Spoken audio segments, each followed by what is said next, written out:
Hello बच्चों, कैसे हो। मेरे पास बहुत सारे मैसेजेस आ रहे हैं कि सर आपकी मैराथन जो थी वो बहुत ही पसंद आई, स्ट्रैटेजिक मैनेजमेंट की, और बच्चों को बहुत आसान लग रहा है सारे पॉइंट्स को रिकॉल कर पाना। लेकिन एक जगह वो बहुत दिक्कत महसूस कर रहे हैं अभी भी, वो है केस को कैसे सॉल्व करना है, जिसको हम सिनेरियो बेस्ड क्वेश्चन बोलते हैं। वहां उन बच्चों को दिक्कत आ रही है, सर केस स्टडी आती है तो ये पहचानना मुश्किल हो जाता है कि आंसर क्या लिखें, कैसे सॉल्व करें, कैसे टाइम को बचाएं। क्योंकि केस स्टडी सॉल्व करते वक्त मैक्सिमम टाइम कंफ्यूजन हो जाती है, टाइम डबल लग जाता है और टाइम वेस्ट हो जाता है। तो इन सब के सॉल्यूशन के लिए मैं आपके लिए कुछ केस स्टडीज बहुत चुनिंदा लेकर आया हूं। उसको कैसे सॉल्व करना है, उसको करते वक्त कौन कौन सी गलतियां आपको नहीं करनी है, वेरी वेरी इंपॉर्टेंट पॉइंट मैं आपको बता रहा हूं। अगर आपको प्रॉपर तरीका पता चल गया केस स्टडी सॉल्व करने का, तो आप एग्जाम में टाइम भी बचाएंगे और बेस्ट आंसर लिख करके आएंगे। आंसर को प्रेजेंट कैसे करना है, की लाइंस को अंडरलाइन कैसे करना है, कैसे कंसेप्ट को उसमें इनबिल्ट करके आपको आंसर लिखना है, वो सारा तरीका मैंने इस वीडियो में आपको बता रखा है। बहुत सारी अलग अलग मेरी केस स्टडीज की वीडियो थी जिसको मैंने मर्ज करके आपको मैं प्रेजेंट कर रहा हूं। आपको बहुत हेल्प मिलेगी। फिर भी कोई शिकायत हो आप कमेंट कर सकते हैं। आप अपने कमेंट लाइक जरूर करना है इसको, और मुझे जरूर बताना ये आपको कैसी लगी गाइस। चलिए स्टार्ट करते हैं। अब आप देखेंगे मेरी अलग अलग वीडियोस केस स्टडी पर। आज हम करेंगे सिनारियो बेस्ड क्वेश्चन, और हम फाइंड आउट करेंगे वो गलतियां जो अक्सर बच्चे एग्जाम में करते ही करते हैं इसको सॉल्व करने के लिए, और सारे नंबर गंवा देते हैं। इसका परफेक्ट तरीका क्या है सिनेरियो बेस्ड क्वेश्चन को सॉल्व करने का, कैसे हमें लाइन मारना सीखना है, कैसे हमें आंसर देना है स्पेसिफिकली अपने टाइम को बचाते हुए, और पूरे नंबर ग्रैब करने के लिए इस केस स्टडी में मैं सॉल्व करने वाला। शुरू करते हैं scenario based question. Swati is the marketing manager eight a software company. She is responsible for developing and implementing marketing strategies. हद तेरे की, सबसे गंदा तरीका यही है। आप लोग भी मेरे साथ केस स्टडी पढ़ रहे थे, सबसे गलत तरीका यही है माय डियर केस स्टडी पढ़ने का। क्यों? आप क्या करते हो, सबसे पहले स्टार्ट करते हो केस स्टडी शुरू से, जो कि सबसे इम्परफेक्ट वे है। आपको करना क्या है बेटा, देखो अब मैं आपको बताता हूं what is the right way of solving this case study. सबसे पहले आपको पढ़ना है क्वेश्चन, नॉट द सिनारियो। समझ गए मेरी बात? सिचुएशन बाद में पढ़ोगे, पहले क्या पढ़ोगे, question. Which level is she working at, यानी स्वाति कौन से लेवल पर काम कर रही है। यानी कि अब हमें ध्यान देना है कि वो कॉर्पोरेट लेवल पर है, बिजनेस लेवल पर है, या फंक्शनल लेवल पर है। ये अब हमें पूरा एसएम में घूमने की जरूरत नहीं है। जब हम नॉर्मल केस स्टडी पढ़ते हैं तो दिमाग में पूरा स्ट्रैटेजिक मैनेजमेंट घूम रहा होता है, पूरा कोर्स, सारे चैप्टर्स। गलत वे। आपको क्वेश्चन पढ़ के सबसे पहले ये फाइंड आउट करने की कोशिश करनी है कि जो केस स्टडी है, जो क्वेश्चन पूछ रहा है माय डियर, वो कौन सा टॉपिक है, कौन सा चैप्टर है, उसको फाइंड आउट करने की कोशिश करो। नेक्स्ट पार्ट में लिखा है discuss the roles and responsibilities of this level in the organisation. मतलब अगर आपने पहला पॉइंट गलत ढूंढ लिया, कॉर्पोरेट बिजनेस फंक्शन लेवल में से अगर आपने गलत आंसर चूज कर लिया, तो आप उसका जो रोल डिफाइन करके आओगे, जो रिस्पॉन्सिबिलिटी डिफाइन करके आओगे, वो भी गलत हो जाएगी। समझ गए मेरी बात? तो सबसे पहले आपको क्या करना है, क्वेश्चन पढ़ना है, फिर आप जाएंगे केस स्टडी के ऊपर। केस स्टडी को बड़े नॉर्मल तरीके से पढ़ना है और उसमें से कीवर्ड्स को फाइंड आउट करना है। मैं आपको चांस देता हूं, आप कीवर्ड्स को फाइंड आउट करके रखिएगा, फिर मैं आपको दिखाऊंगा कीवर्ड्स कि देखो कौन कौन से कीवर्ड से आपको आपका आंसर मिल जाएगा। Swati is the marketing manager of a software company. She is responsible for developing and implementing marketing strategies for the company's products. Swati leads a team of marketing professionals, works closely with the product development and sales teams to ensure that the company's products are effectively promoted in the market.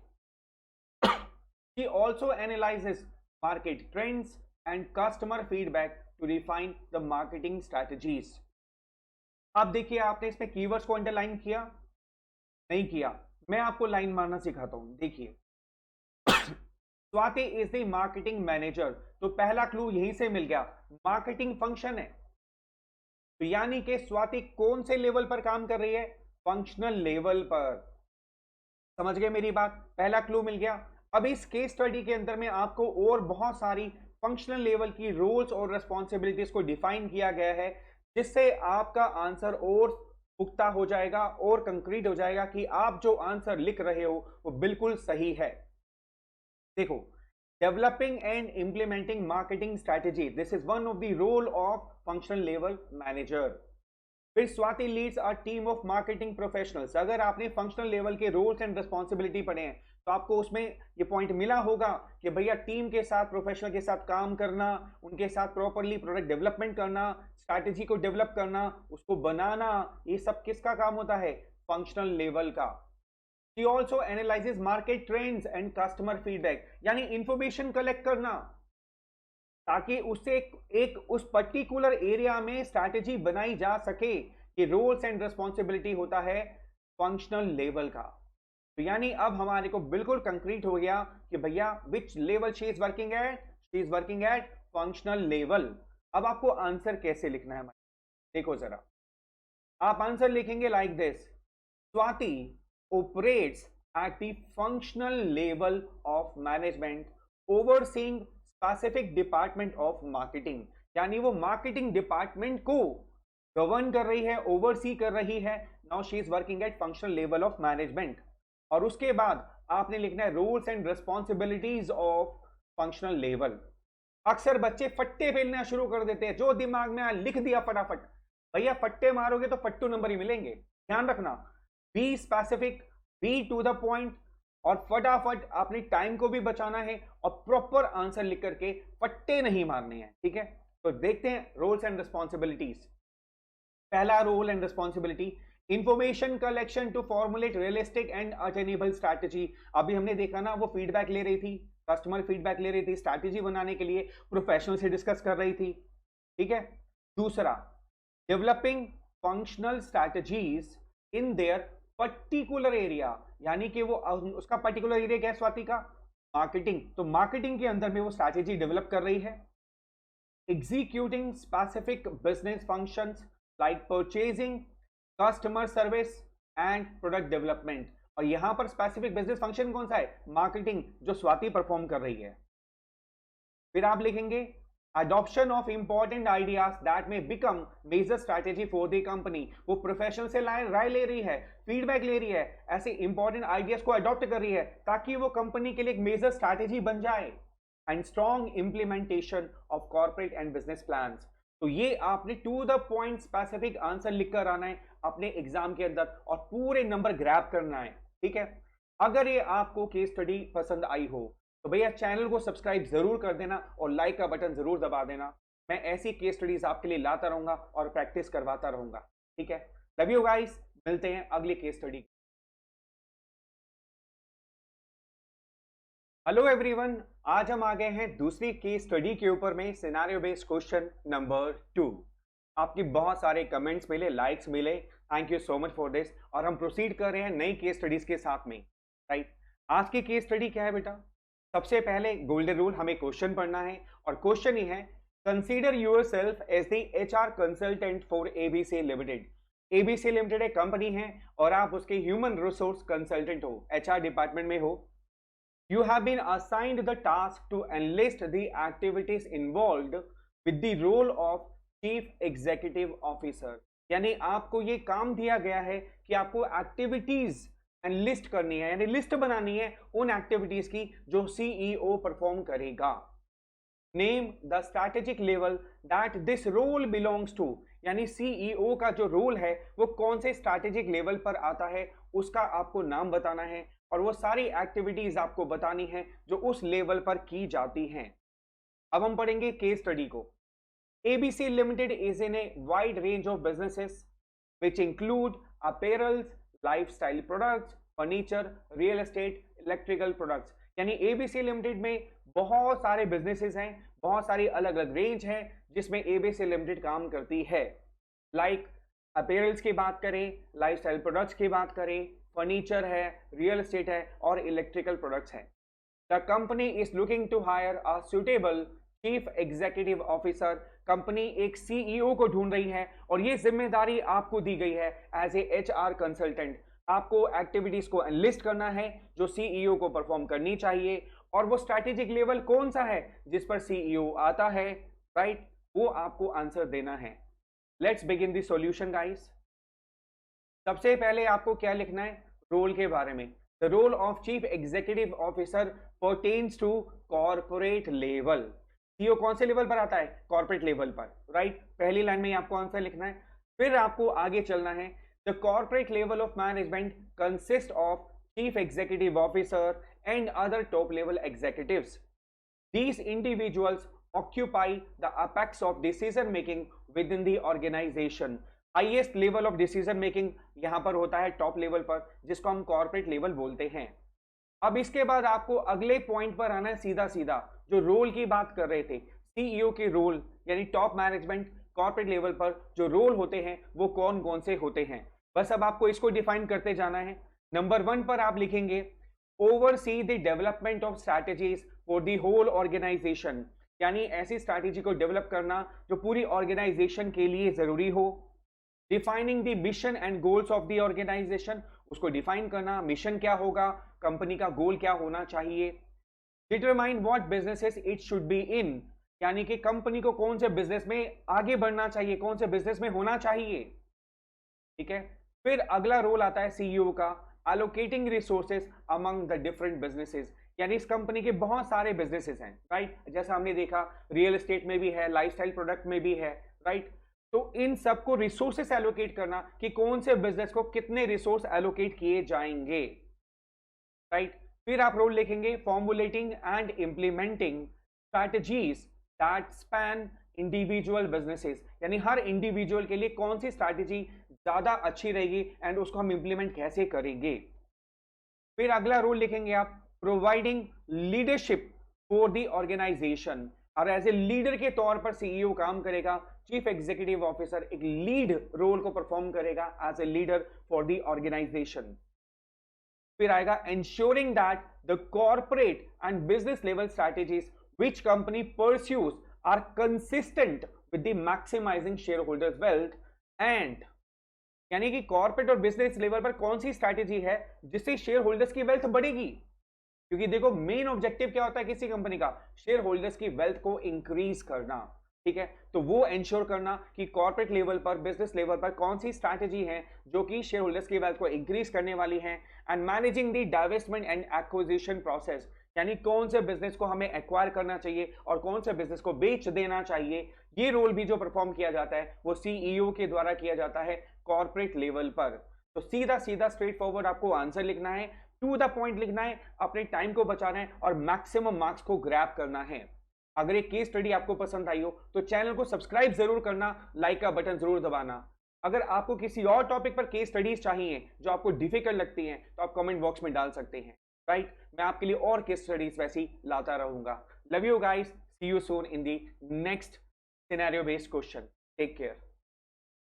Hello everyone, कैसे हो guys. आज हम करेंगे scenario based question number 3, और इस scenario based question में फिर से वही हमारा गोल्डन रूल क्या रहेगा, we have to read the question first. पहले हम क्वेश्चन को पढ़ेंगे। क्वेश्चन क्या कहता है इसके अंदर में, using the concept that strategy is partly proactive and partly reactive. ये हमें पता है कि जो स्ट्रैटेजी होती है वो पार्टली प्रोएक्टिव होती है और पार्टली रिएक्टिव होती है।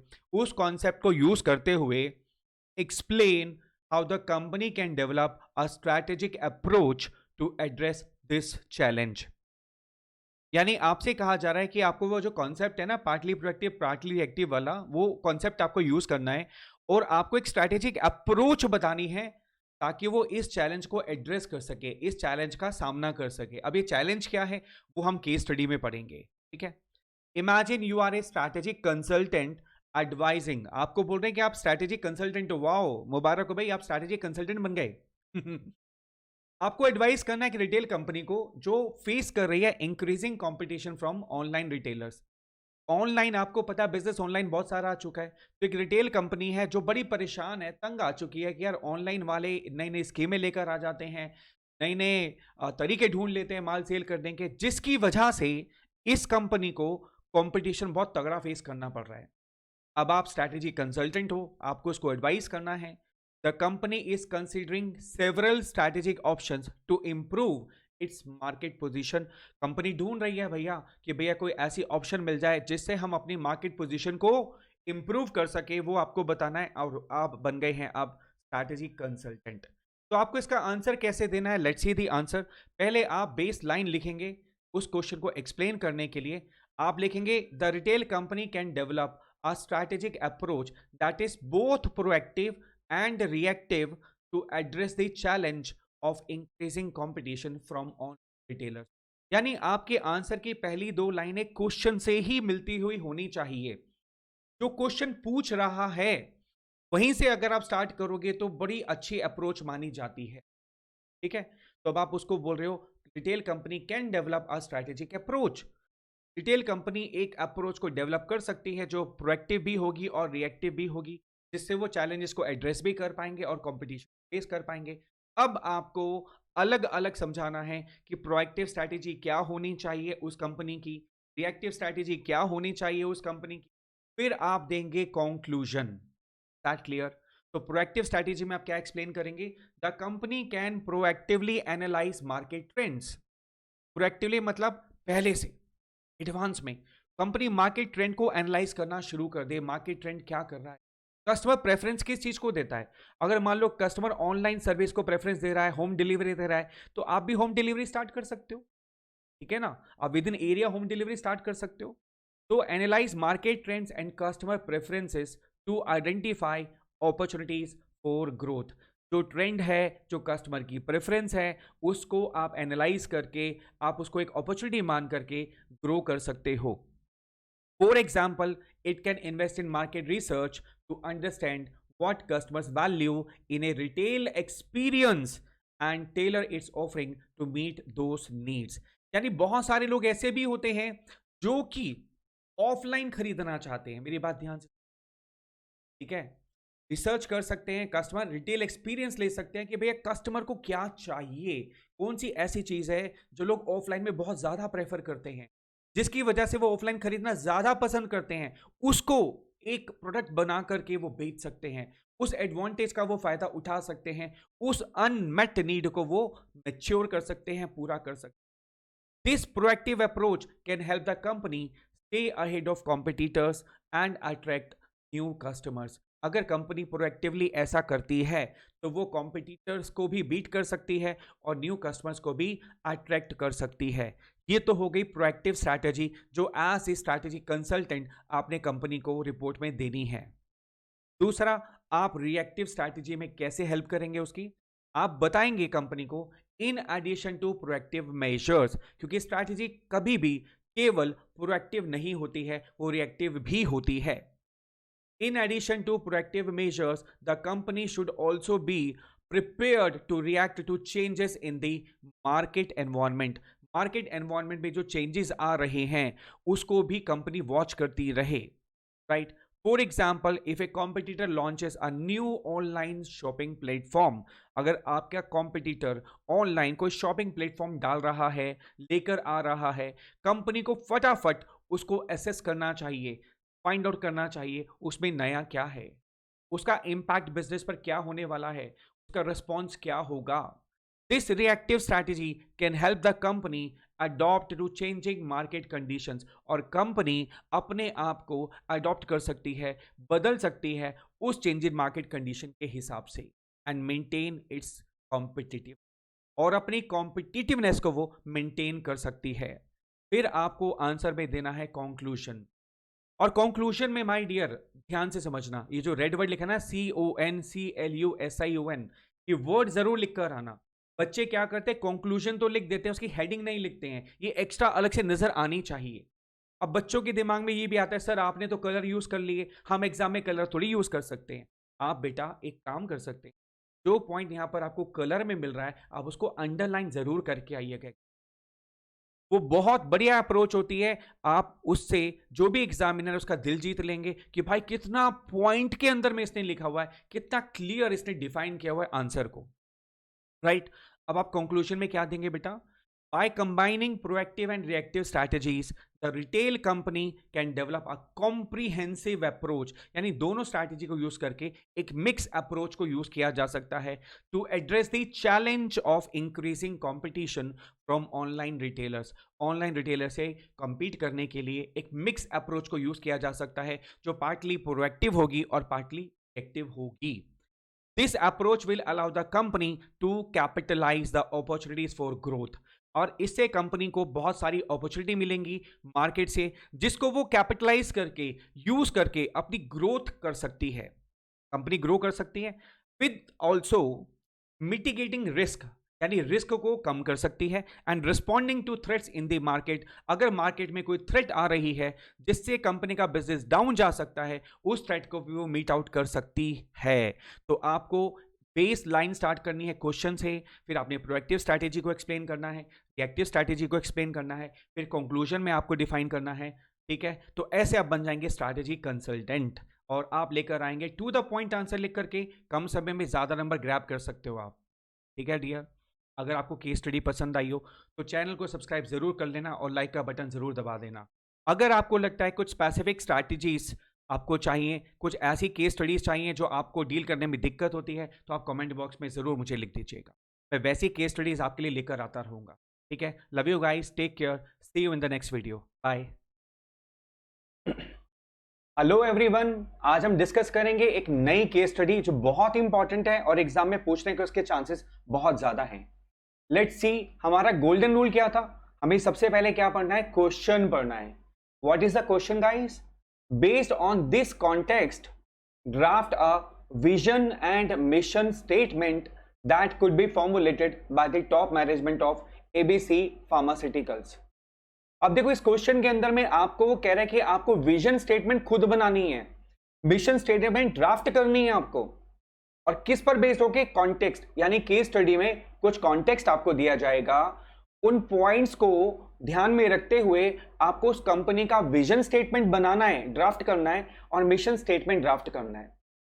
अब बच्चों को तो बड़ी प्रॉब्लम लगती है क्योंकि विजन स्टेटमेंट तो समझ में आता है, मिशन स्टेटमेंट लेकिन खुद बनाना कैसे करेंगे? मैं आपकी हेल्प करता हूं बड़े अच्छे तरीके से. देखिए, सबसे पहले हम पढ़ेंगे कॉन्टेक्स्ट, यानी कि केस सिनेरियो, उसमें क्या दिया गया है. ठीक है, फिर मैं आपको बताऊंगा step by step vision statement में आप क्या इंक्लूड कर सकते हो, मिशन स्टेटमेंट को कैसे ड्राफ्ट कर सकते हो, कौन से कीवर्ड्स को आपको ध्यान में रखना है. राइट, चलिए स्टार्ट करते हैं ना. जी बेटा, ABC Pharmaceutical is a leading pharmaceutical company is in the process of formulating its strategic intent. Strategic intent बनानी है और the top management of ABC Pharmaceutical wants to define company future direction, objective and goals.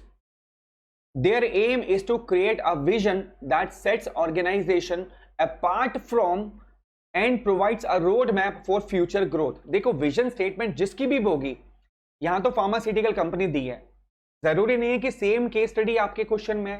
वो कोई और company दे सकते हैं, manufacturer दे सकते हैं, राइट, हॉस्पिटल दे सकते हैं, राइट. अब आपको क्या ध्यान में रखना है बेटा? हमेशा ध्यान रखना, हर कंपनी का एक विजन होता है कि भैया वो दूसरों से कुछ हटके हो, अलग हो, अपार्ट फ्रॉम अदर्स. और विजन जो है वो रोड मैप जरूर दे. कीवर्ड आ गया. अब यहां पर कुछ कीवर्ड इन्होंने पहले ही दे रखे हैं, ध्यान से देखो जरा. ABC Pharmaceutical aspires to enrich the lives of people. एक वर्ड मिल गया, क्लू मिल गया. By providing high quality pharmaceutical products. देखो, हर कंपनी वो जिस भी फील्ड में है उसका ये एम तो हमेशा ही होगा कि वो अपनी हाई क्वालिटी प्रोडक्ट दे. अगर क्वेश्चन में सर्विस इंडस्ट्री कोई दे रखी है, सर्विस कंपनी, तो हाई क्वालिटी सर्विस वर्ड आप यूज कर सकते हो वहां पर. ठीक है. दूसरा, जो हर कंपनी का जो विजन होता है वो होता है कॉम्पिटिटिव प्राइस. ये बहुत कॉमन पॉइंट है, ध्यान से समझना. और वर्ल्ड की लीडिंग कंपनी बनना उस सेक्टर में, जिस सेक्टर में वो कंपनी है. जैसे ये कंपनी फार्मास्यूटिकल कंपनी है, तो ये ऑब्वियस सी बात है फार्मास्यूटिकल इंडस्ट्री के अंदर में ये लीडिंग कंपनी बनना चाहेगी. यार देखो, हर बच्चा चाहता है ना कि वो सीए बने. विजन तो उसका है ना बहुत अच्छा सीए बनने का. विजन तो सबका सेम ही होता है कि हमें आगे बेस्ट सीए बनना है. तो हर कंपनी बेस्ट ही बनना चाहती है फ्यूचर के अंदर में. तो जब आपको केस स्टडी दी गई होगी तो वहां कुछ वर्ड्स आपको एज इट इज मिल जाएंगे जहां से आपने ग्रैब करने हैं अपनी विजन और मिशन स्टेटमेंट को लिखते वक्त. ठीक है. अब चलिए आंसर कैसे प्रेजेंट करना है। तो आप क्या करेंगे, सबसे पहले लिखेंगे, विजन को समझाएंगे आप पहले। ऐसा नहीं सीधा विजन स्टेटमेंट लिखना शुरू कर दिया। क्वेश्चन तो कह रहे हैं सर विजन स्टेटमेंट लिखो, तो हम विजन क्यों एक्सप्लेन करें भाई, 2 लाइनें तो बनता है भाई उसके लिए डिफाइन करना। तो आपको पहले विजन स्टेटमेंट को डिफाइन करना है। Vision implies blueprint of the companies future position, ठीक है ना, फ्यूचर पोजीशन में कंपनी कैसी बनेगी, कैसी दिखेगी, उसको हम विजन बोलते हैं। और जहां पर ऑर्गेनाइजेशन लैंड करना चाहती है फ्यूचर में, उसको हम क्या बोलते हैं, विजन। फिर आप क्या करेंगे, विजन स्टेटमेंट को डिफाइन करेंगे, यानी विजन स्टेटमेंट बनाएंगे उस कंपनी की। अब वो कैसे बनाएंगे आप देखो जरा, आपने क्या करना है, मैं आपको कुछ कॉमन वर्ड दे रहा हूं इसके अंदर में, आप लिख लेना एक जगह पर, जो हर जगह फिट बैठते हैं, चाहे वो बैंकिंग सेक्टर हो, चाहे वो मैन्युफैक्चरर हो, चाहे वो सर्विस सेक्टर हो, चाहे वो फार्मास्यूटिकल कंपनी है, चाहे कोई और क्यों ना हो, ठीक है।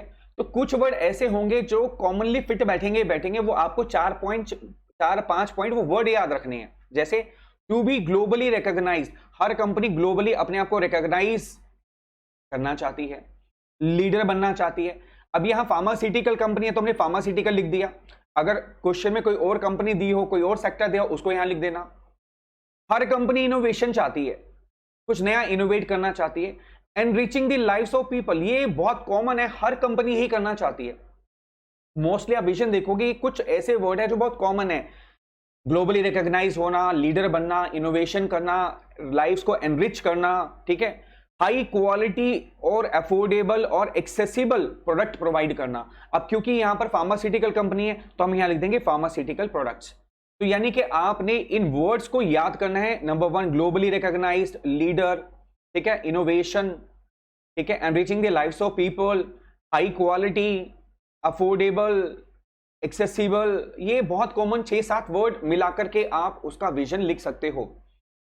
और ये फ्यूचर के बारे में ध्यान रखना है, फ्यूचर को रिप्रेजेंट करता है, तो टू बी फ्यूचर के टेंस में आपको इसको लिखना है, to be the globally recognised leader in, जो पर्टिकुलर क्वेश्चन में इंडस्ट्री उसको मेंशन कर देना। यहां पर फार्मास्यूटिकल है तो फार्मास्यूटिकल लिख दिया आपने। To be globally recognised leader in pharmaceutical innovation and enriching the lives of people worldwide by providing high quality, affordable, accessible pharmaceutical products. तो आप इन कीवर्ड्स को अगर लिखोगे तो विजन स्टेटमेंट बहुत अच्छी बन जाएगी। प्लस आपको जैसे इस क्वेश्चन के अंदर में कुछ कीवर्ड दिए हुए हैं, हो सकता है आपको एग्जाम में क्वेश्चन में वो कीवर्ड्स भी मिल जाएं, तो आप वो भी उनको यूज कर सकते हो। फिर आपको अब मिशन के बारे में लिखना है, तो आप पहले मिशन को एक्सप्लेन करेंगे, what is mission. Mission describes firm's business, its goals, ways to reach the goals, ways to reach goals, very important, वो रास्ते जिससे आप अपने गोल पर पहुंचोगे, वो मिशन स्टेटमेंट होती है। यानी प्रेजेंट में आप क्या कर रहे हो अपनी गोल को अचीव करने के लिए, that is represented by the mission statement. Vision is for future, mission is for the present, right. It explain the reason for the existence of the firm, भाई फर्म क्यों एग्जिस्ट कर रही है आज के डेट में। It is design to help potential shareholders and investors understand the purpose of the company. तो keyword क्या है यहां पर, रीजन फॉर एग्जिस्टेंस बहुत इंपॉर्टेंट कीवर्ड है, और पर्पस ऑफ द कंपनी। फिर आप मिशन को एक्सप्लेन करेंगे। यहां भी मैं कुछ कीवर्ड्स बताऊंगा जो आप एज इट इज वहां पर लिख सकते हो, ठीक है। जैसे यहां पर लिखा है improve the wellbeing of individuals, अभी था ना हमने कि एक क्वालिटी लाइफ देना चाहते हो पीपल को, तो यहां पर आप लिख सकते हो wellbeing of individuals communities by relentlessly. Relentlessly मतलब हर कंपनी चाहती है बिल्कुल अनएंडिंग, मतलब बिना थके काम करना, उसको बोलते हैं रिलेंटलेसली।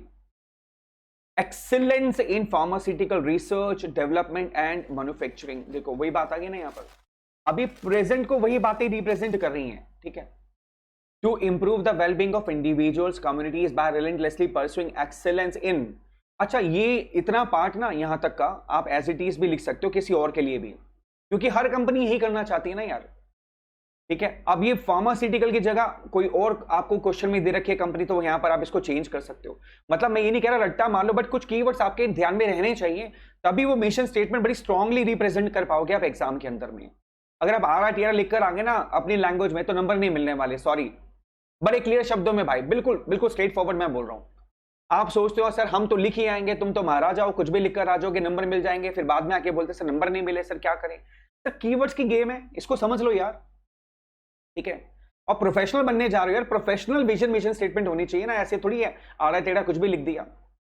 फिर committed to producing safe, effective, sustainable देखो हर कंपनी सेफ प्रोडक्ट बनाना चाहती है, इफेक्टिव बनाना चाहिए, सस्टेनेबल, जो लॉन्ग टर्म तक चले, ठीक है। ये लाइन हमेशा हर जगह मिलेगी, एड्रेस द अनमेट नीड्स।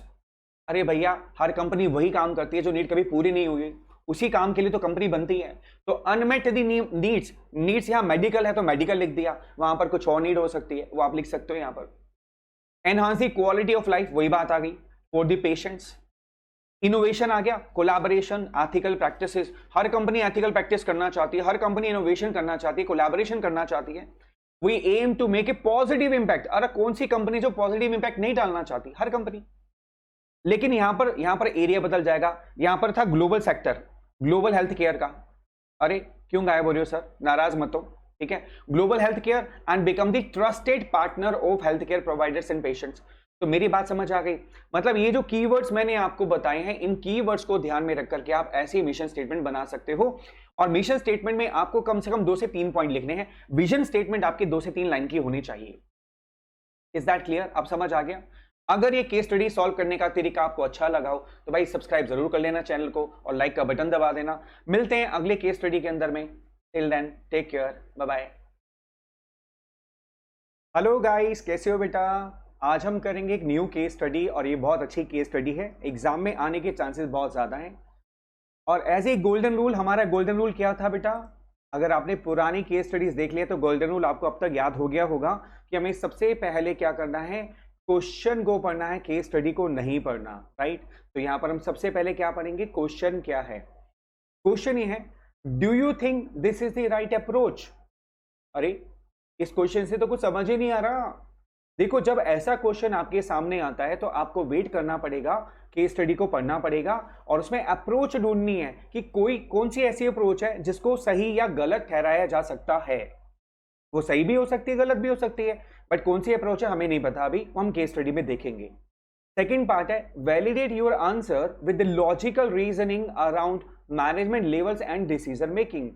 अब ये साथ साथ कह रहे हैं कि आपको जो भी रीजन है, आप बोलो कि अप्रोच सही है तो भी आपको रीजन देना पड़ेगा, ठीक है। आपको लगता है कि वो अप्रोच गलत है तो भी आपको उसका लॉजिकल रीजनिंग देनी है। Is that clear? तो देखते हैं पहले केस स्टडी है क्या, अप्रोच कौन सी है जो डिस्कस हो रही है, फिर हम डिसाइड करेंगे कि वो सही है कि गलत है। Dharam Singh, the procurement department head of Cyclix, a mountain biking equipment company, was recently promoted to look after sales department along with procurement department। धर्म सिंह एक बंदा है जो एक कंपनी में काम कर रहा है जिसका नाम है साइक्लिक्स, ठीक है। और ये माउंटेन पे जो बाइक चलती है ना, उसकी इक्विपमेंट कंपनी है। अभी रिसेंटली क्या हुआ, धर्म सिंह को प्रमोट कर दिया और उसको दोनों चीजें देखने के लिए दे दी, सेल्स डिपार्टमेंट और प्रोक्योरमेंट डिपार्टमेंट दोनों को, right. His seniors at the corporate level have always liked his way of leadership। मतलब जो सीनियर है ना, जो इस कंपनी के, वो धर्म सिंह को बहुत लाइक करते हैं, उसकी लीडरशिप स्टाइल को बहुत लाइक करते हैं और वो बहुत एश्योर है that he would ensure the implementation of policies and strategies to the best of his capacity. भैया जो टॉप लेवल के लोग हैं उनको पक्का विश्वास है कि धर्म सिंह एक ऐसा बंदा है जो बहुत अच्छे से सारी पॉलिसीज को इंप्लीमेंट करता है, स्ट्रैटेजी को बेस्ट ऑफ हिज कैपेसिटी उसको लागू करता है और एंश्योर करता है, ठीक है। But have never involved him in decision making for the company. ये अप्रोच के बारे में डिस्कशन हो रहा है, ये वाली अप्रोच कि भैया एक पर्सन है जो बहुत बहुत बढ़िया पर्सन है, सेल्स डिपार्टमेंट भी मैनेज कर रहा है, प्रोक्योरमेंट डिपार्टमेंट भी मैनेज कर रहा है, कॉर्पोरेट लेवल है, उसको बड़े अच्छे से उस पर विश्वास भी करता है और ये वो मानता भी है इस बात को कि ये पर्सन जो है, जो पॉलिसीज इंप्लीमेंटेशन है, स्ट्रैटेजी इंप्लीमेंटेशन का काम बहुत बढ़िया तरीके से करता है, दे आर एश्योर्ड। लेकिन किंतु परंतु बट उसको डिसीजन मेकिंग में इन्वॉल्व नहीं करते। क्या ये अप्रोच सही है या गलत है, ये आपको आंसर देना है। और सिर्फ आंसर नहीं देना, आपको उसके पीछे लॉजिक रीजनिंग भी देनी है। अभी क्वेश्चन बताया क्या है, बेसिकली आपने लेवल्स पढ़े ना, corporate level in strategy implementation formulation, ठीक है, फिर बिजनेस लेवल, फंक्शनल लेवल, उनका क्या रोल होता है स्ट्रैटेजी इंप्लीमेंटेशन में, फॉर्मुलेशन में। तो ये वो पॉइंट का क्वेश्चन है। अभी धर्म सिंह कौन सी पोजीशन पर है, फंक्शनल लेवल पर है, राइट। फंक्शनल लेवल के मैनेजर्स को क्या कॉर्पोरेट लेवल की स्ट्रैटेजी के अंदर उसको डिसीजन मेकिंग में इन्वॉल्व करना चाहिए कि नहीं करना चाहिए और व्हाई, ये आपको अब इसमें आंसर देना है। तो आप आंसर क्या देंगे इसके अंदर में? Let's move to the answer. आप सबसे पहले आंसर देंगे straightforward, no this is not the right approach, ये राइट अप्रोच नहीं है। फिर आप साथ साथ लिखेंगे because of the following reasons. भैया रुक जाओ, मैं खाली आपको बोल नहीं रहा कि गलत अप्रोच है, बट आपको रीजनिंग भी दे रहा हूं, आपको वन बाय वन रीजन देना है। पहला रीजन आप क्या देंगे? आप पहला रीजन देंगे फंक्शनल मैनेजर्स लाइक धर्म Singh provide crucial information for business. बहुत क्रूशियल इंफॉर्मेशन दे सकते हैं बिजनेस के बारे में। किसको? कॉर्पोरेट लेवल मैनेजर्स को, ठीक है। फिर they are closer to customers, जो फंक्शनल लेवल मैनेजर्स होते हैं they are very close to customers, suppliers, operations, generating important ideas that can become major strategy. दूसरा रीजन आप देंगे कि जो फंक्शनल लेवल पर धर्म सिंह की जो बात हो रही है, ये सबसे ज्यादा क्लोज होते हैं कस्टमर के, सप्लायर के, ऑपरेशंस के आइडियाज, और यहां से बहुत इंपॉर्टेंट आइडियाज जनरेट हो सकते हैं जो कि कंपनी के लिए एक मेजर स्ट्रैटेजी साबित हो सकती है, ठीक है। फिर आप उसको समझाएंगे general manager should listen to and incorporate functional managers ideas in decision making, यानी ना केवल उसको सुना जाए बल्कि उनके आइडिया को इनकॉर्पोरेट भी करना चाहिए डिसीजन मेकिंग के अंदर, राइट। फिर आप एक पॉइंट और लिखेंगे, चौथा पॉइंट, वो क्या होगा? Operational level managers also have a significant responsibility in strategy implementation. भाई फंक्शनल लेवल को भी तो स्ट्रैटेजी इंप्लीमेंटेशन में बहुत इंपॉर्टेंट रोल प्ले करना होता है। अगर वो डिसीजन मेकिंग में इन्वॉल्व होंगे तो उनकी क्लैरिटी ऑफ थॉट्स होगा, यानी जो कॉर्पोरेट लेवल पर जो स्ट्रैटेजी बन रही है वो बिल्कुल क्लियर उनको पता होगी, तो वो इंप्लीमेंटेशन काफी आसानी से कर पाएंगे। तो operation level managers have a significant responsibility in strategy implementation ensuring clarity of thoughts during implementation, यानी वो बहुत अच्छे से जो स्ट्रैटेजी कॉर्पोरेट लेवल पर बन रही है उसको अच्छे से इंप्लीमेंट कर पाएंगे। फिर आप एक पॉइंट और लिखेंगे। देखो पॉइंट लिखने के नंबर मिलने हैं माय डियर, आप ये मत सोच रहे खाली यस नो लिखकर आगे जयराम जी की और हो गया सवाल भैया done done done done done और मिल गया नंबर। ऐसा नहीं होने वाला, नहीं होने वाला। आपको पूरा लॉजिकल रीजनिंग देनी पड़ेगी, भाई स्ट्रैटेजी है ये। फिर आप लिखेंगे Cyclix corporate management should involve functional managers in strategic management. अब आप उनको समझा रहे हो भैया कर लो इन्वॉल्व, ठीक है। ये हो गई हमारी केस स्टडी खत्म, ठीक है। अगर आपको केस स्टडी समझ में आई हो, पसंद आई हो, तो चैनल को सब्सक्राइब कर लेना, लाइक का बटन दबा देना, और बहुत सारी केस स्टडीज यहां पर मिल जाएंगी, उन सबको गो थ्रू जरूर करना। Till then take care guys, मिलते हैं अगली केस स्टडी में सिनेरियो बेस्ड क्वेश्चन के अंदर में। Bye bye, see you. जब भी खाने का नाम आता है ना तो मुंह में पानी आ जाता है। तो ये जो केस स्टडी है ना कुछ इसी पर बेस्ड है, खाने वाली दो कंपनियों का डिस्कशन है इसके अंदर में। लेकिन किंतु परंतु सबसे पहले गोल्डन रूल, हम सबसे पहले क्या पढ़ेंगे? क्वेश्चन, ठीक है। क्वेश्चन क्या है? Discuss the strategic approach of two companies which is superior. आपको दो कंपनियों की स्ट्रैटेजिक अप्रोच के बारे में यहाँ पर डिस्कस करना है और आपको बताना है कि दोनों में से कौन सुपीरियर है। Question starts now. Yummy Foods and Taste are successfully competing in the business of ready to eat snacks in Patna. यानी दो कंपनियां हैं, एक का नाम है यम्मी फूड्स और दूसरे का नाम क्या है? Tasty Foods. खाने के नाम पर मुंह में पानी आ गया, right. Are successfully competing in the business of ready to eat snacks in Patna. यानी अगर आप पटना से है तो गाइस जरूर कमेंट कीजिएगा और वहां पर सबसे खाने की बेस्ट चीज क्या वो भी जरूर कमेंट करना। Yummy has been pioneer in introducing innovative products. यानी यम्मी फूड्स जो कंपनी है वो इनोवेटिव प्रोडक्ट्स मार्केट में लेकर के आती है। These products will give them good sale, इससे उनकी सेल बहुत अच्छी होती है। However, Tasty Foods will introduce a similar products in the reaction to the products introduced by the Yummy Foods, taking away the advantage gained by the former। मतलब क्या है?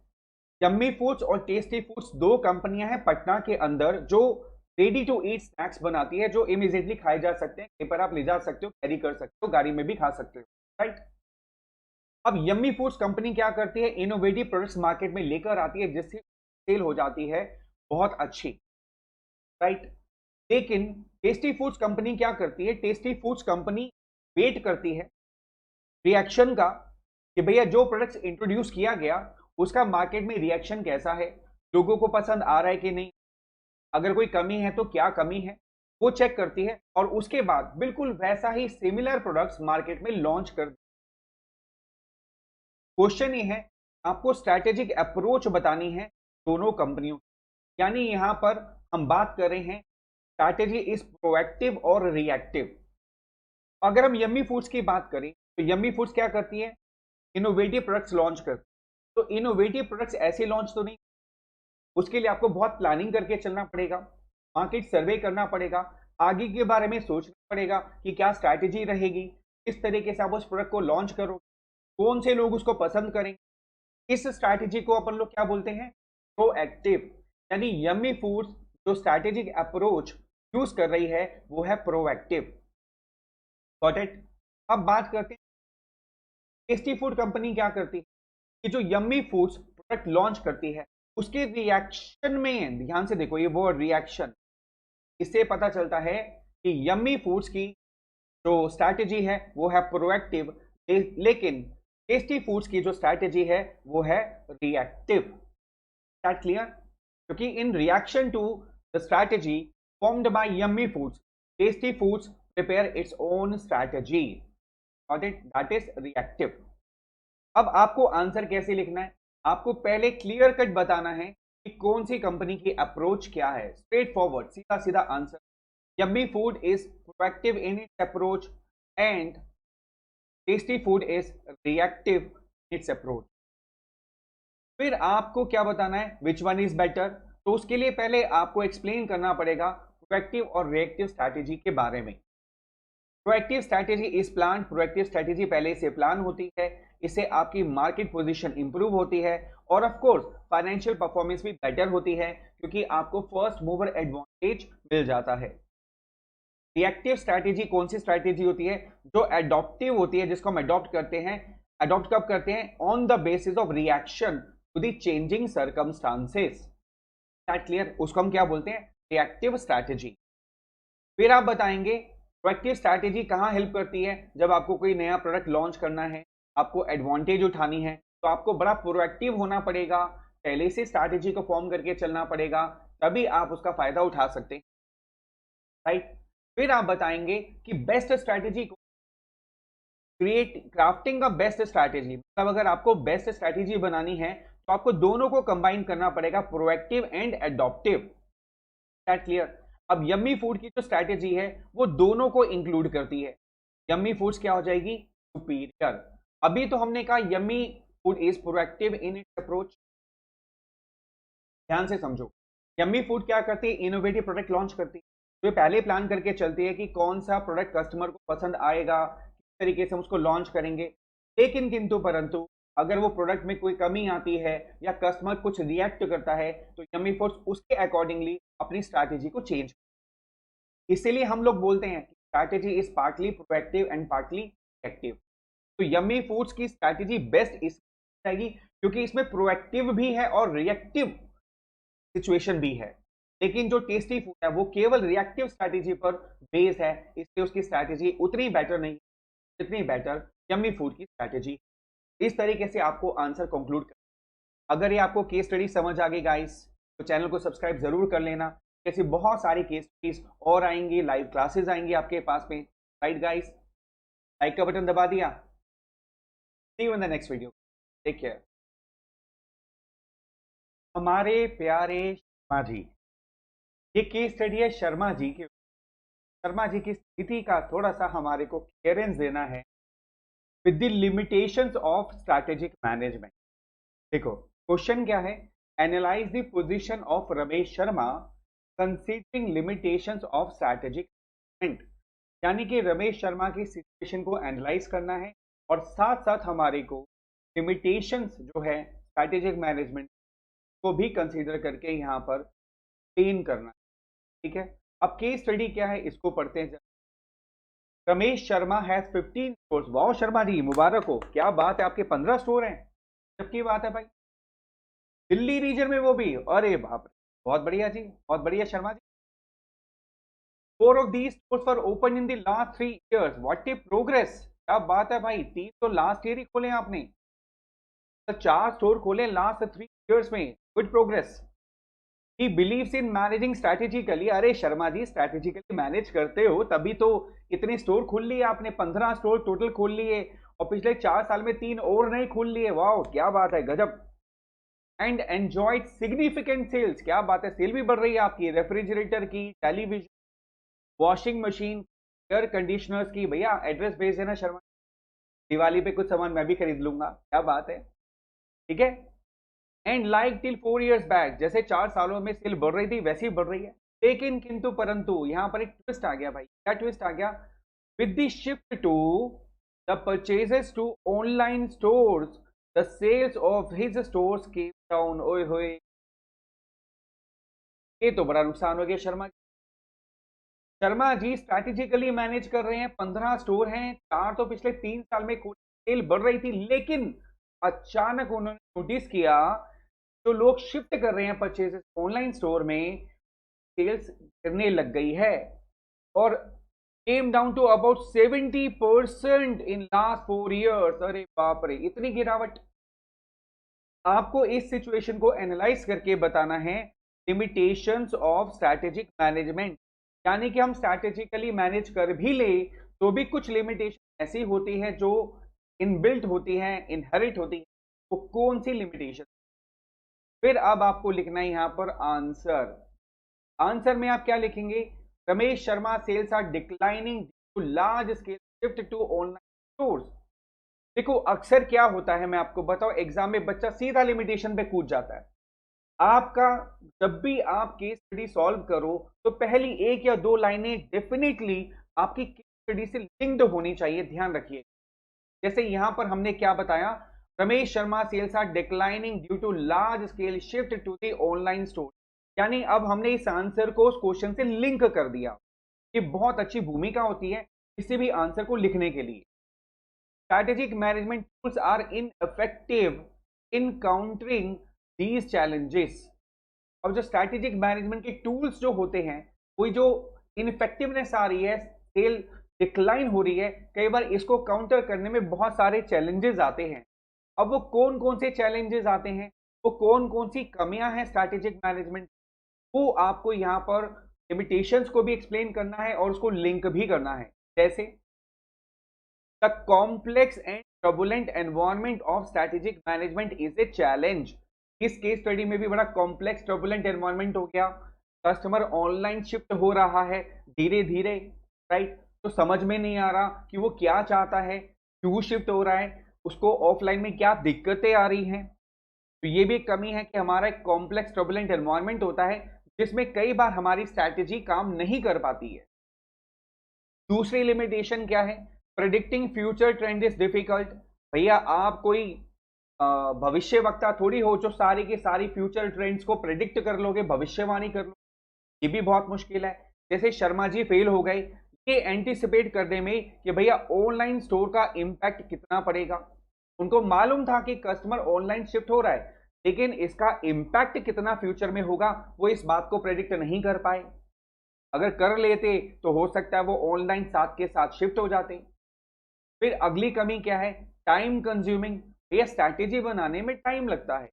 Despite the time consuming nature of strategic management, Sharma should continue it. अब शर्मा जी की strategy हो गई fail, तो इसका मतलब ये नहीं है कि उनको भैया छोड़ देना चाहिए, अब मैं स्ट्रैटेजी नहीं बनाऊंगा, स्ट्रैटेजी बनाने से कोई फायदा तो होता नहीं है, उनको नुकसान हो रहा है। नहीं, शर्मा जी को हम एडवाइस करेंगे कि आपको स्ट्रैटेजी बनाए रखनी चाहिए, नई स्ट्रैटेजी बनाओ, ऑल्दो ये टाइम कंज्यूमिंग है। अब हमने यहाँ पर लिमिटेशन को एक्सप्लेन कर दिया कि स्ट्रैटेजी होती है, स्ट्रैटेजिक मैनेजमेंट होता है, वो टाइम कंज्यूमिंग प्रोसेस होता है।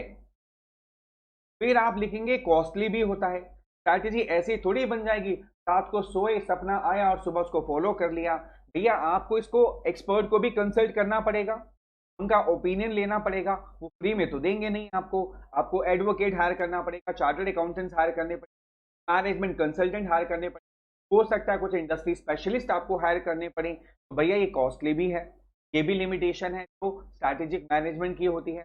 तो costly strategies may require consulting experts for personalized customer service। इस तरीके से आप कहेंगे शर्मा's smaller stores make it difficult to visualize strategic shift अब कंक्लूड करके आप बताएंगे कि शर्मा जी के जो छोटे छोटे स्टोर वो इस बात को विजुअलाइज नहीं कर पाए, उनके लिए बहुत डिफिकल्ट था कि वो कैसे शिफ्ट करें ऑनलाइन स्टोर पे, क्या इंपैक्ट था। अब देखो इस आंसर में हमने शर्मा जी की सारी सिचुएशन को भी एनालाइज किया और साथ साथ में हमने क्या किया, लिमिटेशन ऑफ स्ट्रेटेजिक मैनेजमेंट को भी एक्सप्लेन किया। That makes it perfect answer. Is that clear guys? Hope आपको ये केस स्टडी अच्छे से समझ आ गई होगी। अब आप एग्जाम में ध्यान रखेंगे कि आपने केस स्टडी की जो पहली 2 लाइनें हैं लिंक करना है अपने आंसर में, फिर आंसर की तरफ बढ़ना है जो क्वेश्चन की रिक्वायरमेंट हो। Right guys? चलिए आपको समझ आ गई तो भैया चैनल को सब्सक्राइब जरूर कर लें, ठीक है? लाइक तो आपने कर दिया होगा। Thank you so much. See you in the next video. Take care. Bye. एक ऐसी केस स्टडी जिसको देख करके मैक्सिमम बच्चों को पसीने आ जाते हैं एग्जाम के अंदर में, और उनको लगता है यार आंसर कैसे लिखेंगे इसका, क्योंकि क्वेश्चन ही कुछ ऐसा है।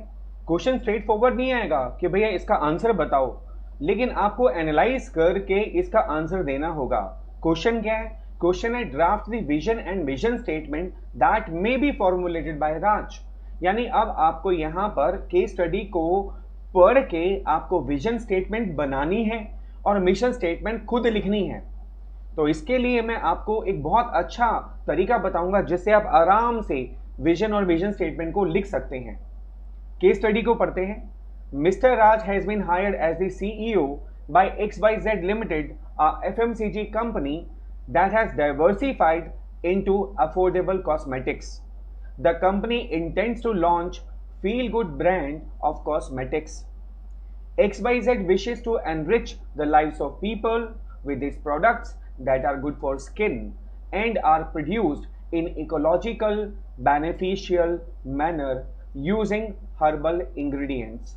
अब केस स्टडी क्या है? मिस्टर राज है। देखो क्वेश्चन में लिखा हुआ कि राज, यानी आप राज का पोजीशन ले रहे हो इस समय, और आप राज हो, कंपनी के सीईओ हो, चीफ एग्जीक्यूटिव ऑफिसर। अब आपको इनके इस केस स्टडी से विजन और मिशन स्टेटमेंट को बनाना है, ठीक है? कंपनी ऑलरेडी एफएमसीजी में डील कर रही है, फास्ट मूविंग कंज्यूमर गुड्स जो डेली रूटीन में बेचे जाते हैं, लाइक ब्रेड, बटर, ठीक है, एग्स हो गया, मिल्क हो गया, इन चीजों में डील करती है। अब कंपनी डाइवर्सिफाई कर रही है अपने आप को कॉस्मेटिक्स के अंदर में, और वो अफोर्डेबल कॉस्मेटिक्स बनाना चाहती है जो हर कोई अफोर्ड कर सके। कंपनी फील गुड ब्रांड के नाम से इसको लॉन्च करना चाहती है, और वो चाहती है enrich the lives of people, लोगों की लाइफ खुशहाली से भर जाए, और वो प्रोडक्ट्स ऐसे हो जो स्किन के लिए बहुत अच्छे हों, ठीक है, इकोलॉजिकल बेनिफिशियल मैनर में बनाए जाए, नेचुरल इंग्रेडिएंट से बनाए जाए, नेचुरल तरीके से बनाया जाए, और उसमें हर्बल इंग्रेडिएंट का यूज किया जाए, ठीक है? अब आपको यहां से कंपनी के बारे में आइडिया मिल गया। देखो विजन स्टेटमेंट क्या होती है, आप जब आंसर लिखोगे तो पहले आपको विजन को एक्सप्लेन करना होगा, विजन होता क्या है, ठीक है? फिर मैं आपको कुछ कीवर्ड्स दूंगा जो आप हर कोई भी क्वेश्चन आ जाए विजन स्टेटमेंट, मिशन स्टेटमेंट, आप उसमें उन कीवर्ड्स को पुट करके स्टेटमेंट को बना सकते हो। जैसे पहले तो आपको क्या करना है बेटा, आपको एक्सप्लेन करना है विजन होता क्या है, ठीक है? Feel Good brand of cosmetics में have the following vision and mission, ठीक है? आप एक्सप्लेन करेंगे सबसे पहले विजन को। विजन इंप्लाइज ब्लूप्रिंट, ये कीवर्ड है, ये जरूर होना चाहिए क्योंकि विजन में ब्लूप्रिंट होता है of company future position, company की फ्यूचर पोजीशन कैसी होगी उसके ब्लूप्रिंट को हम बेसिकली विजन बोलते हैं, right? It describes where the organisation wants to land, मतलब फ्यूचर में कंपनी कहां पर अपने आप को देखती है, that is represented by the vision statement. यानी विजन स्टेटमेंट लिखते वक्त आपने फ्यूचर को, कंपनी के फ्यूचर को ध्यान में रख करके उसको बनाना है। Mister Raj should aim to position feel good cosmetics as India's beauty care company, company की जो कंपनी है वो ब्यूटी केयर के अंदर लॉन्च कर रही है अपने आप को। अब विजन में आप क्या, कौन से कीवर्ड यूज करेंगे? इट में have vision to be India's largest, पहला कीवर्ड। Beauty care company that improves, दूसरा। Looks and give extraordinary feeling and bring happiness to people. देखो कोई भी कंपनी हो, कोई भी ब्रांड बना रही हो, कोई भी प्रोडक्ट बेचना चाहती हो, उसका फ्यूचर में हमेशा ये विजन होगा ही होगा, लार्जेस्ट होना, कुछ इंप्रूवमेंट लाना, कुछ एक्स्ट्रा ऑर्डिनरी करना, और हैप्पीनेस टू पीपल। क्योंकि बिना हैप्पीनेस टू पीपल प्रोडक्ट तो लॉन्च हो नहीं सकता, मतलब सक्सेसफुल नहीं होगा ना, कोई फायदा नहीं होगा। तो हर कंपनी फ्यूचर में चीजें चाहती है, तो आपको भी क्या करना है, इन 4 कीवर्ड्स को बेस में रखते हुए उन पॉइंट्स को ऐड करना है और इससे बन जाएगी आपकी विजन स्टेटमेंट। ठीक है, तो लार्जेस्ट हो गया, एक्स्ट्रा ऑर्डिनरी हो गया, इंप्रूवमेंट हो गया किसी ना किसी चीज के अंदर में, लीडिंग हो गया, ये वर्ड यूज कर सकते हो, और हैप्पीनेस टू पीपल या improving the lives of people, आप ऐसा वर्ड यूज करके 1 से 2 लाइन के अंदर में विजन स्टेटमेंट को कंप्लीट कर सकते हो। राइट, फिर आता है मिशन स्टेटमेंट। पहले आप मिशन स्टेटमेंट को एक्सप्लेन करोगे। Mission describe the firm's business, its goals and ways to reach the goals. Mission statement में सबसे इंपॉर्टेंट चीज होती है वो रास्ते, वो चैलेंजेस जिसके थ्रू आप अपने विजन को, अपने गोल को अचीव कर सकते हो, number 1। Number 2, it explain the reason for the existence. दूसरा इंपॉर्टेंट पॉइंट, मिशन स्टेटमेंट ये डिफाइन करती है कि आपके एग्जिस्टेंस का रीजन क्या है, why you are into this business. जिस बिजनेस में कंपनी डील कर रही है वो उस बिजनेस में क्यों है। ठीक, फिर it is design to help potential shareholders and investors understand purpose of the company. ये हो गया तीसरा पॉइंट। यानी 3 इंपॉर्टेंट चीजें मिशन स्टेटमेंट में आती हैं, ways to reach the goals, और यू कैन से मीन्स यानी कि तरीके जिससे कि आप गोल अचीव करोगे, number 1। Number 2, reason for its existence क्या हो सकता है, number 3, purpose of the company क्या है। ये 3 चीजें आपको मिशन स्टेटमेंट में पॉइंट बाय पॉइंट एक्सप्लेन करनी है। ठीक है, तो आप 3 चीजें कैसे करोगे, इधर देखिए जरा। अब इसी एग्जाम्पल को लेके चलते हैं बेटा। To be in the business of cosmetics to enhance the lives of people, give them confidence to lead. समझ आ गया मेरी बात, ways to reach the goals. ठीक है, और इस कंपनी का पर्पस क्या है, enhance the lives of people, give them confidence to lead. ये कंपनी का पर्पस आप कह सकते हो। ठीक है, इसके बाद to protect the skin from harmful elements in environment and sun rays, you can say reason for the existence. और to produce herbal cosmetics using natural ingredients. यानी 3 चीजें यहां पर एक्सप्लेन हो रही हैं, तरीका, पर्पस और you can say reason for the existence. तो देखो हमने यहां पर इस कंपनी के एग्जाम्पल से, जो कि अभी आपने देखा, इसको लेकर के हमने ये 3 पॉइंट्स को लिख दिया। और 3 पॉइंट में भी ना ये कीवर्ड है, टू प्रोटेक्ट। आप प्रोटेक्ट क्या करना चाहते हो, आप प्रोड्यूस क्या करना चाहते हो, आप एनहांस क्या करना चाहते हो। ये 3 कीवर्ड आपको ध्यान में रखना। ठीक है, पेप, PEP। ठीक है, पर्पस क्या होगा, एनहांस क्या करोगे, और प्रोटेक्ट क्या करोगे आप। ठीक है, ये 3 चीजों को मिलाकर के आपको मिशन स्टेटमेंट लिखना है। तो ध्यान रहे, जब भी केस स्टडी आएगी पहले विजन एक्सप्लेन करेंगे, फिर विजन स्टेटमेंट लिखेंगे, फिर मिशन को एक्सप्लेन करेंगे, फिर मिशन स्टेटमेंट को आपको लिखना है डियर। ठीक है, अब अगर आपको केस स्टडी समझ में आ गई है तो गाइस चैनल को सब्सक्राइब कर लेना, क्योंकि ऐसी बहुत सारी केस स्टडीज और आपके पास आने वाली है प्रैक्टिस के लिए। राइट, चलिए चैनल को सब्सक्राइब कर लेना और लाइक का बटन दबाना मत भूलना। ठीक है, thank you, take care, bye.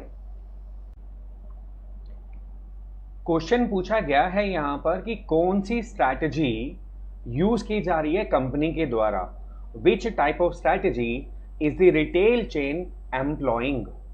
तो क्वेश्चन आपने गोल्डन रूल में पढ़ा, सबसे पहले क्या पढ़ना होता है आपको, क्वेश्चन, फिर आप जाएंगे केस स्टडी के ऊपर में।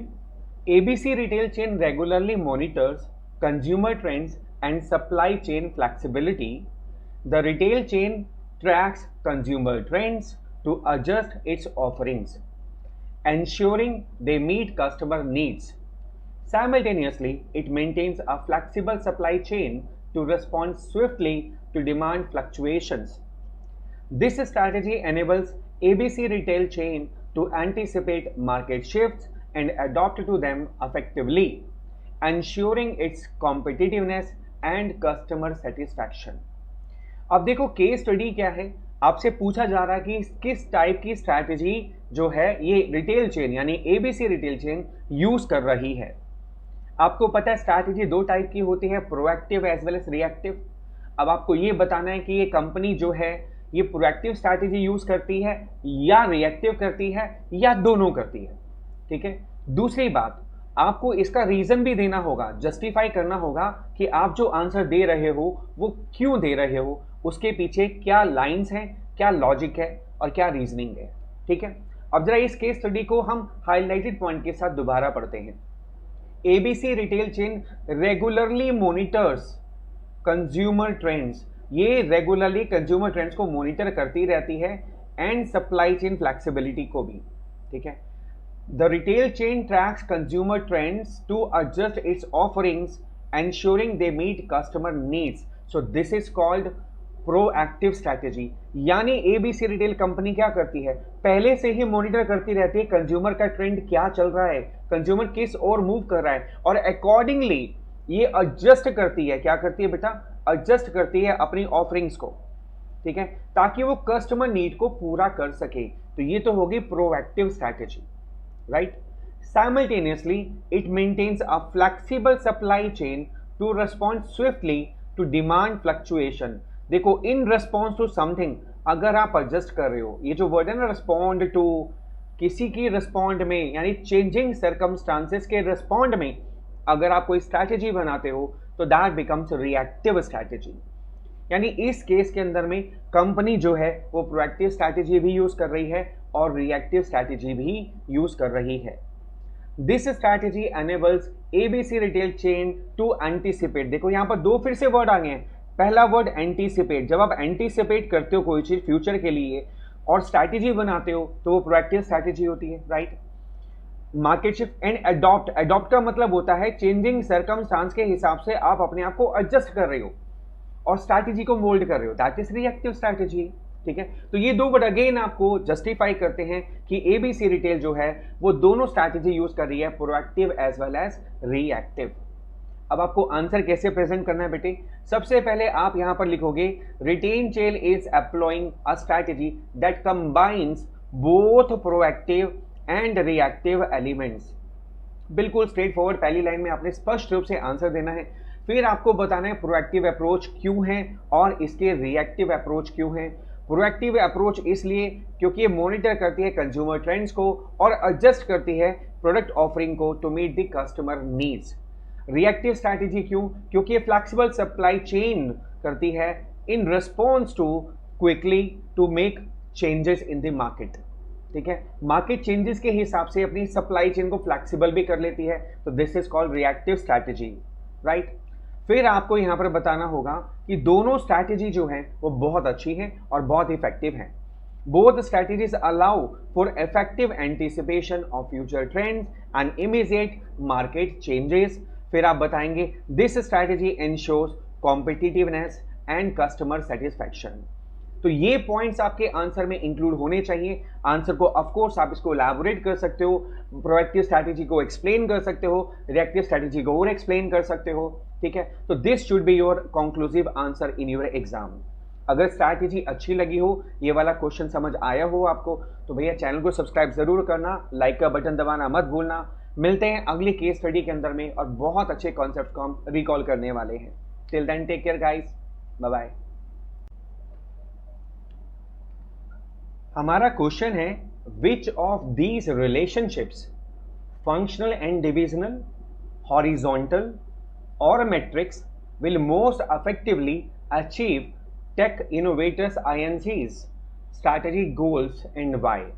देखो क्वेश्चन समझने की कोशिश कीजिए। क्वेश्चन क्या है, आपको बताना है कि functional and divisional number 1, horizontal number 2 या मैट्रिक्स नंबर 3, इनमें से कौन सा रिलेशनशिप बेस्ट रहेगा इस कंपनी के लिए। कंपनी का नाम क्या है, टेक इनोवेटर्स INC, ठीक है। इसका स्ट्रैटेजी गोल्स है, आपको बताना है कि इस कंपनी के अंदर में कौन सा स्ट्रक्चर ज्यादा सुटेबल रहेगा, ठीक है, और why. Functional and divisional, horizontal और मैट्रिक्स, तीन में से एक बताना है आपको। अब हम केस स्टडी पढ़ते हैं और एनालाइज करते हैं कि कौन सा रिलेशनशिप या कौन सा स्ट्रक्चर बेटर रहेगा इस कंपनी के लिए and why. Tech innovators INC जो कंपनी है, are rapidly expanding technology company aims to lead in artificial intelligence and machine learning.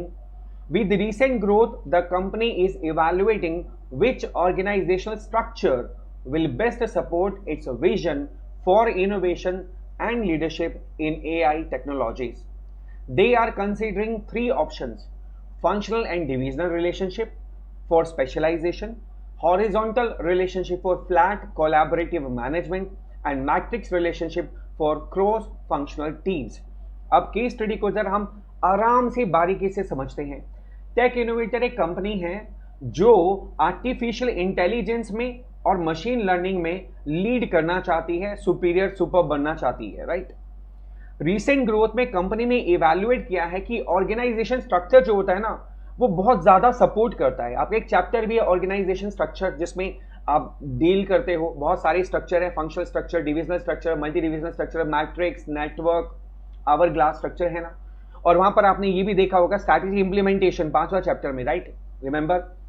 तो वहां पर आपने देखा होगा कि जो ऑर्गेनाइजेशन स्ट्रक्चर होता है वो भी बहुत इंपॉर्टेंट रोल प्ले करता है स्ट्रैटेजी इंप्लीमेंटेशन में, राइट। अब ये क्वेश्चन आपसे पूछ रहा है कि भैया आप बताओ, इनके पास 3 ऑप्शन है ऑर्गेनाइजेशन स्ट्रक्चर को कंसीडर करने के लिए। पहली ऑप्शन क्या है कि फंक्शनल और डिविजनल स्ट्रक्चर बनाया जाए, ठीक है, जिससे स्पेशलाइजेशन आता है, ठीक है। दूसरा इनके पास ऑप्शन है हॉरिजॉन्टल स्ट्रक्चर, जिसमें for flat and collaborative management उसमें होता है। हॉरिजॉन्टल रिलेशनशिप में क्या होता है, कोलैबोरेटिव मैनेजमेंट होता है, फ्लैट मैनेजमेंट होता है उसमें। तीसरी ऑप्शन क्या है इस कंपनी के पास में, मैट्रिक्स स्ट्रक्चर, जिसमें फायदा क्या होता है कि क्रॉस फंक्शनल टीम्स होती हैं जो प्रोजेक्ट को हैंडल करती हैं। अब आपको इस क्वेश्चन में इस कंपनी की डिटेल में जाकर के जो सामने दे रखी है, आपको एनालाइज करके बताना है कि कौन सा structure will be best suitable for this company, ठीक है, ताकि अपना गोल अचीव कर सके, और फिर आपको रीजन देना है। देखो बहुत सिंपल सी बात है, जो आर्टिफिशियल इंटेलिजेंस कंपनी होती है या जो मशीन लर्निंग होती है, उसमें क्रॉस फंक्शनल टीम्स बनती हैं, क्योंकि कोई भी एक पर्सन एक काम नहीं कर सकता, पूरा काम नहीं कर सकता, तो बहुत सारी टीमें होती हैं जो आपस में इंटरकनेक्टेड होती हैं। समझ गए मेरी बात। तो अगर आर्टिफिशियल इंटेलिजेंस की कंपनी है, मशीन लर्निंग की कंपनी है, तो वहां पर सबसे बेस्ट रिलेशनशिप कौन सा होगा, क्रॉस फंक्शनल, ठीक है। तो इसके लिए इस कंपनी को कौन सा स्ट्रक्चर यूज करना चाहिए, मैट्रिक्स। अब इसको आंसर को हम कैसे लिखेंगे, इसको देखते हैं जरा। देखो सबसे पहले आप बताओगे कि matrix relationship is the most effective structure for tech innovators INC to achieve its vision to leadership in AI technologies. तो पहले क्लियर आपने एकदम स्पष्ट रूप से आंसर दे दिया, क्योंकि क्वेश्चन स्पष्ट रूप से आपसे ये पूछ रहा था कि कौन सा रिलेशनशिप ज्यादा बेटर रहेगा, तो आपने सीधा सीधा लिखना है मैट्रिक्स रिलेशनशिप, ठीक है। अब आप कई बार बच्चे ना क्वेश्चन पूछते हैं मुझसे, सर ये आपने कलर कर रखे हैं, हम कलर तो यूज कर नहीं सकते एग्जाम के अंदर में। तो बेटा जो मैं कलर करता हूं ना, आप एग्जाम में अंडरलाइन कर सकते हो पेंसिल से, ठीक है। The matrix relationship is the most effective structure for tech innovators INC to achieve its vision of leadership in AI technology। फिर अब आपने इसके बारे में बताना है why। This structure promotes, ये क्या प्रमोट करता है, cross functional collaboration, essential for managing complex AI projects and fostering innovation। fostering का मतलब होता है, मतलब बोलते हैं ना जुझारू रूप से, बिल्कुल कंक्रीट फॉर्म में एक अलग लेवल पर इनोवेशन करना, उसको ये फोस्टर करता है, ठीक है। तो जब क्रॉस टीम्स होती हैं, इसके अंदर क्रॉस फंक्शनल टीम्स होती हैं, तो कॉम्प्लेक्स एआई प्रोजेक्ट आसानी से सॉल्व होते हैं और इनोवेशन झक्कास लेवल का होता है, राइट। पहला तो आपने रीजन दे दिया। दूसरा, by integrating expertise from various departments into temporary task based teams, the matrix relationship supports dynamic project management and aligns well with the company's strategic goals for advancing AI technologies। यानी अलग अलग department से एक team बनाई जाती, temporary मतलब task based होती है, जैसे टास्क है, टास्क के लिए टीम बनाई जाएगी, टास्क कंप्लीट होगा, वो टीम अपनी अपनी जगह चली जाएगी, ठीक है। तो उसमें टास्क बेस्ड टीम बनाई जाती है टास्क के हिसाब से, इसलिए इसको मैट्रिक्स रिलेशनशिप कहा जाता है। ये सपोर्ट करते हैं डायनामिक प्रोजेक्ट मैनेजमेंट। तो पहला ये प्रमोट क्या करती है, ये रीजन देना है। दूसरे में आपने देना है सपोर्ट क्या करती है, ये रीजन देना है। तीसरे में फिर आपने रीजन देना है प्रोवाइड क्या करती है। Despite it's complexity, this approach provides the flexibility and collaboration necessary for leading edge AI and machine learning focus, ठीक है। तो अब देखो यहां पर आपने कितने प्यार से आंसर दिया। सबसे पहले में क्लियर कट आपने बताया कि कौन सा रिलेशनशिप बेस्ट है, फिर ये क्या प्रमोट करता है, क्या सपोर्ट करता है और क्या प्रोवाइड करता है। इस तरीके से आपका आंसर हो जाएगा बहुत ही कंक्लूसिव वे में और बहुत ही परफेक्ट प्यारा आंसर। अच्छा लगा ना आपको, थैंक यू, ठीक है। भैया चैनल को सब्सक्राइब नहीं किया अभी तक, गलत बात है ना, इतनी केस स्टडीज कर ली, अभी बहुत सारी आने वाली है ना, चैनल को सब्सक्राइब कर लेना। और शेयरिंग इज केयरिंग, तो शेयर जरूर कर अपने दोस्तों के साथ में, ठीक है। Love you guys, see you in the next video, take care, bye. आज का हमारा क्वेश्चन है इस केस स्टडी के अंदर, how can the pastel framework help ABC Corporation assess the external factors affecting its decision to expand into a new country। यानी कि यहाँ पर क्वेश्चन को देखकर हमें एक चीज समझ आ गई कि यहाँ पर हमारा जो फोकस रहेगा वो पेस्टल फ्रेमवर्क पे रहेगा, और आपको बताना है कि पेस्टल फ्रेमवर्क जो है वो एबीसी कॉर्पोरेशन को कैसे हेल्प करेगा असेस करने में external factors affecting decision to expand into a new country. यानी क्वेश्चन को देख के कहीं ना कहीं लग रहा है कि एबीसी कॉर्पोरेशन जो है अपने बिजनेस को न्यू कंट्री में एक्सपेंड करना चाहती है, और वो आपसे हेल्प मांग रही है कि भैया पेस्टल फ्रेमवर्क को अगर हम एनालाइज करते हैं तो हमें कैसे हेल्प मिल सकती है। अब देखते हैं केस स्टडी क्या कहती है इसके अंदर में। ABC corporation, a multinational consumer electronics company, is planning to expand its operation into a new country. The company's senior management is evaluating the potential risk and opportunities of entering this new market. As part of their analysis, they decide to use the PESTEL framework to assess the external factors that could impact their decision. यानी इस case study को देख के साफ पता चल रहा है कि एबीसी कॉर्पोरेशन एक मल्टीनेशनल कंज्यूमर इलेक्ट्रॉनिक कंपनी है जो एक्सपेंड करना चाहती है अपने बिजनेस ऑपरेशन को एक नई कंट्री के अंदर, राइट। कंपनी का जो सीनियर मैनेजमेंट है वो इवैल्यूएट करना चाहता है कि पोटेंशियल रिस्क क्या क्या हो सकता है, कौन कौन सी अपॉर्चुनिटी मिल सकती है उनको अगर वो इस न्यू मार्केट में एंटर करते हैं तो, ठीक है। अब आपको एज ए एनालिस्ट आपको ये बताना है, पेस्टल फ्रेमवर्क को एनालाइज करना है और आपको बताना है एक्सटर्नल फैक्टर्स उनको कैसे इंपैक्ट करेगा। यानी कि कुल मिलाकर के इस क्वेश्चन का निचोड़ ये है कि आपको पहले तो पेस्टल को एक्सप्लेन करना होगा वन बाय वन कि पॉलिटिकल फैक्टर्स क्या होते हैं, इकोनॉमिकल फैक्टर क्या होते हैं, सोशल फैक्टर क्या होते हैं। फिर आपको ये बताना पड़ेगा कि how they are going to impact this company, ठीक है। तो अब आंसर आपको कैसे प्रेजेंट करना है इसको देखिए गाइस। सबसे पहले मैंने आपको याद है, आपको पहले भी बताया था कि आपका जो आंसर की पहली लाइन होनी चाहिए वो जहां क्वेश्चन खत्म होता है वहीं से स्टार्ट होनी चाहिए। जैसे pastel framework can help, question क्या था, पेस्टल फ्रेमवर्क कैसे हेल्प करेगा, वहीं से लाइन स्टार्ट करनी है आपको। The pastel framework can help ABC corporation assess the external factors affecting its decision to expand into a new country by considering the following aspects। अब आपको वन बाय वन पेस्टल को explain करना है, यानी पहले पॉलिटिकल फैक्टर आप explain करेंगे कि पॉलिटिकल फैक्टर में क्या क्या आता है, फिर आपको बताना है कि ये इस कंपनी को कैसे हेल्प करेगा। तो वन बाय वन हम चलते जाएंगे और देखते हैं सारे पॉइंट्स को।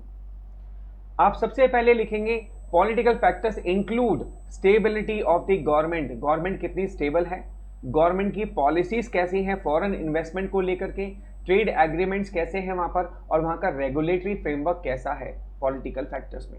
फिर आप बताएंगे by analysing these factors ABC को क्या फायदा होगा, ABC corporation can assess political risk associated with entering the new market. यानी यहां पर कंपनी को पॉलिटिकल रिस्क पता चल जाएगा, कितना रिस्क है पॉलिटिकल फैक्टर से।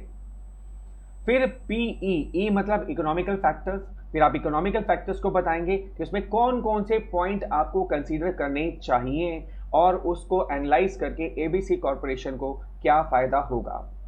Economic factors include GDP growth rate, उस कंट्री का जीडीपी ग्रोथ रेट क्या है जिस कंट्री में ये एबीसी कॉर्पोरेशन एक्सपेंड करना चाहती है, उस कंपनी में इन्फ्लेशन रेट क्या चल रहा है, वहां का एक्सचेंज रेट क्या है, इकोनॉमिकल स्टेबिलिटी कैसी है, ये सारे फैक्टर्स किस में आते हैं, इकोनॉमिकल फैक्टर्स में। By analysing these factors company can understand economic environment of the new market and potential impact on business operations. तो यह मेंशन करेंगे। फिर तीसरा फैक्टर आप एक्सप्लेन करेंगे सोशल फैक्टर। सोशल फैक्टर में कौन कौन से पॉइंट्स आते हैं, सबसे पहला आता है कल्चरल नॉर्म्स, वहाँ के कल्चर के रूल कैसे हैं, डेमोग्राफी कैसी है वहाँ का लाइफस्टाइल ट्रेंड कैसा है, ठीक है, that can influence consumer behaviour and demand for ABC corporation. यानी कि आपने ये बताना है सोशल फैक्टर में आप कल्चरल नॉर्म देखेंगे, डेमोग्राफी देखेंगे, वहाँ की पॉपुलेशन कैसी है, वहाँ का लाइफस्टाइल ट्रेंड कैसा है, ये सोशल फैक्टर में देखेंगे। अंडरस्टैंडिंग दीज फैक्टर्स, फिर आप बताएंगे company tailor its marketing strategy, यानी कि इन सारी बातों को ध्यान में रखते हुए कंपनी अपनी स्ट्रैटेजी को टेलर कर सकती है, यानी बना सकती है कि वहाँ की मार्केटिंग स्ट्रैटेजी कैसी होनी चाहिए, वहाँ के कल्चर कैसे हैं, डेमोग्राफी कैसी है और वहाँ का लाइफस्टाइल ट्रेंड क्या है।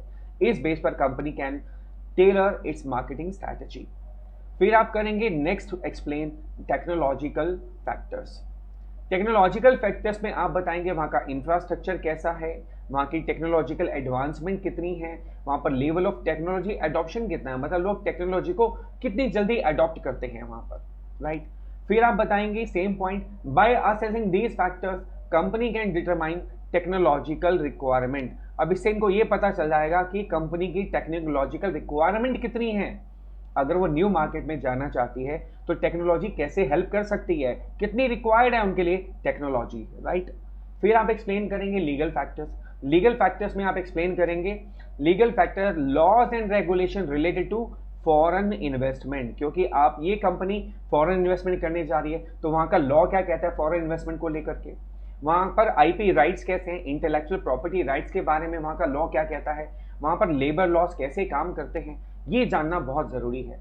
इससे कंपनी क्या करेगी, company can ensure compliance with legal requirements, कि क्या ये वाली कंपनी वहां जाकर के वहां की लीगल रिक्वायरमेंट्स को कॉम्प्लाई कर भी पाएगी कि नहीं कर पाएगी, राइट। फिर आप करेंगे उसके बाद में अगला फैक्टर एनवायरमेंटल, ठीक है। एनवायरमेंटल फैक्टर्स में आप एक्सप्लेन करेंगे क्लाइमेट चेंज, वहां का क्लाइमेट कैसा है, कितनी जल्दी वहां का क्लाइमेट बदलता है। एनवायरमेंटल रेगुलेशंस क्या है, लाइक पॉल्यूशन को लेकर कोई रेगुलेशन तो नहीं है वहां पर। Sustainability practices can impact corporations operations and reputation, तो वहां का क्लाइमेट चेंज कैसा है, क्लाइमेट कैसा होता है, क्या पॉल्यूशन को लेकर के एनवायरमेंट को लेकर कोई रेगुलेशन तो नहीं है, जैसे कई जगह पर पेड़ काटना मना होता है, कहीं पर पॉल्यूशन बहुत ज्यादा होता है, like these kind of things, ठीक है। By considering these factors company क्या एसेस कर सकती है, एनवायरमेंटल रिस्क, कि वहां पर कंपनी के लिए कोई एनवायरमेंटल रिस्क तो नहीं है और वहां पर कौन कौन सी अपॉर्चुनिटी है जिसको वो यूज कर सकती है अपने फायदे के लिए।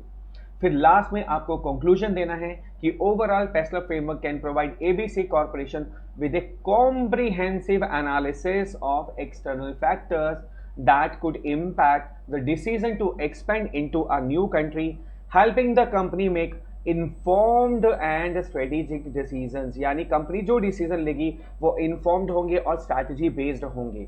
तो इस वे में आपने इस केस स्टडी को एक्सप्लेन करना है माय डियर। समझ आ गया, अच्छा लगा, thank you so much in advance, love you, take care. Channel subscribe जरूर कर लेना, मुझे पता अभी तक नहीं किया आपने, कर लिया तो अच्छी बात है, टेक केयर, बाय।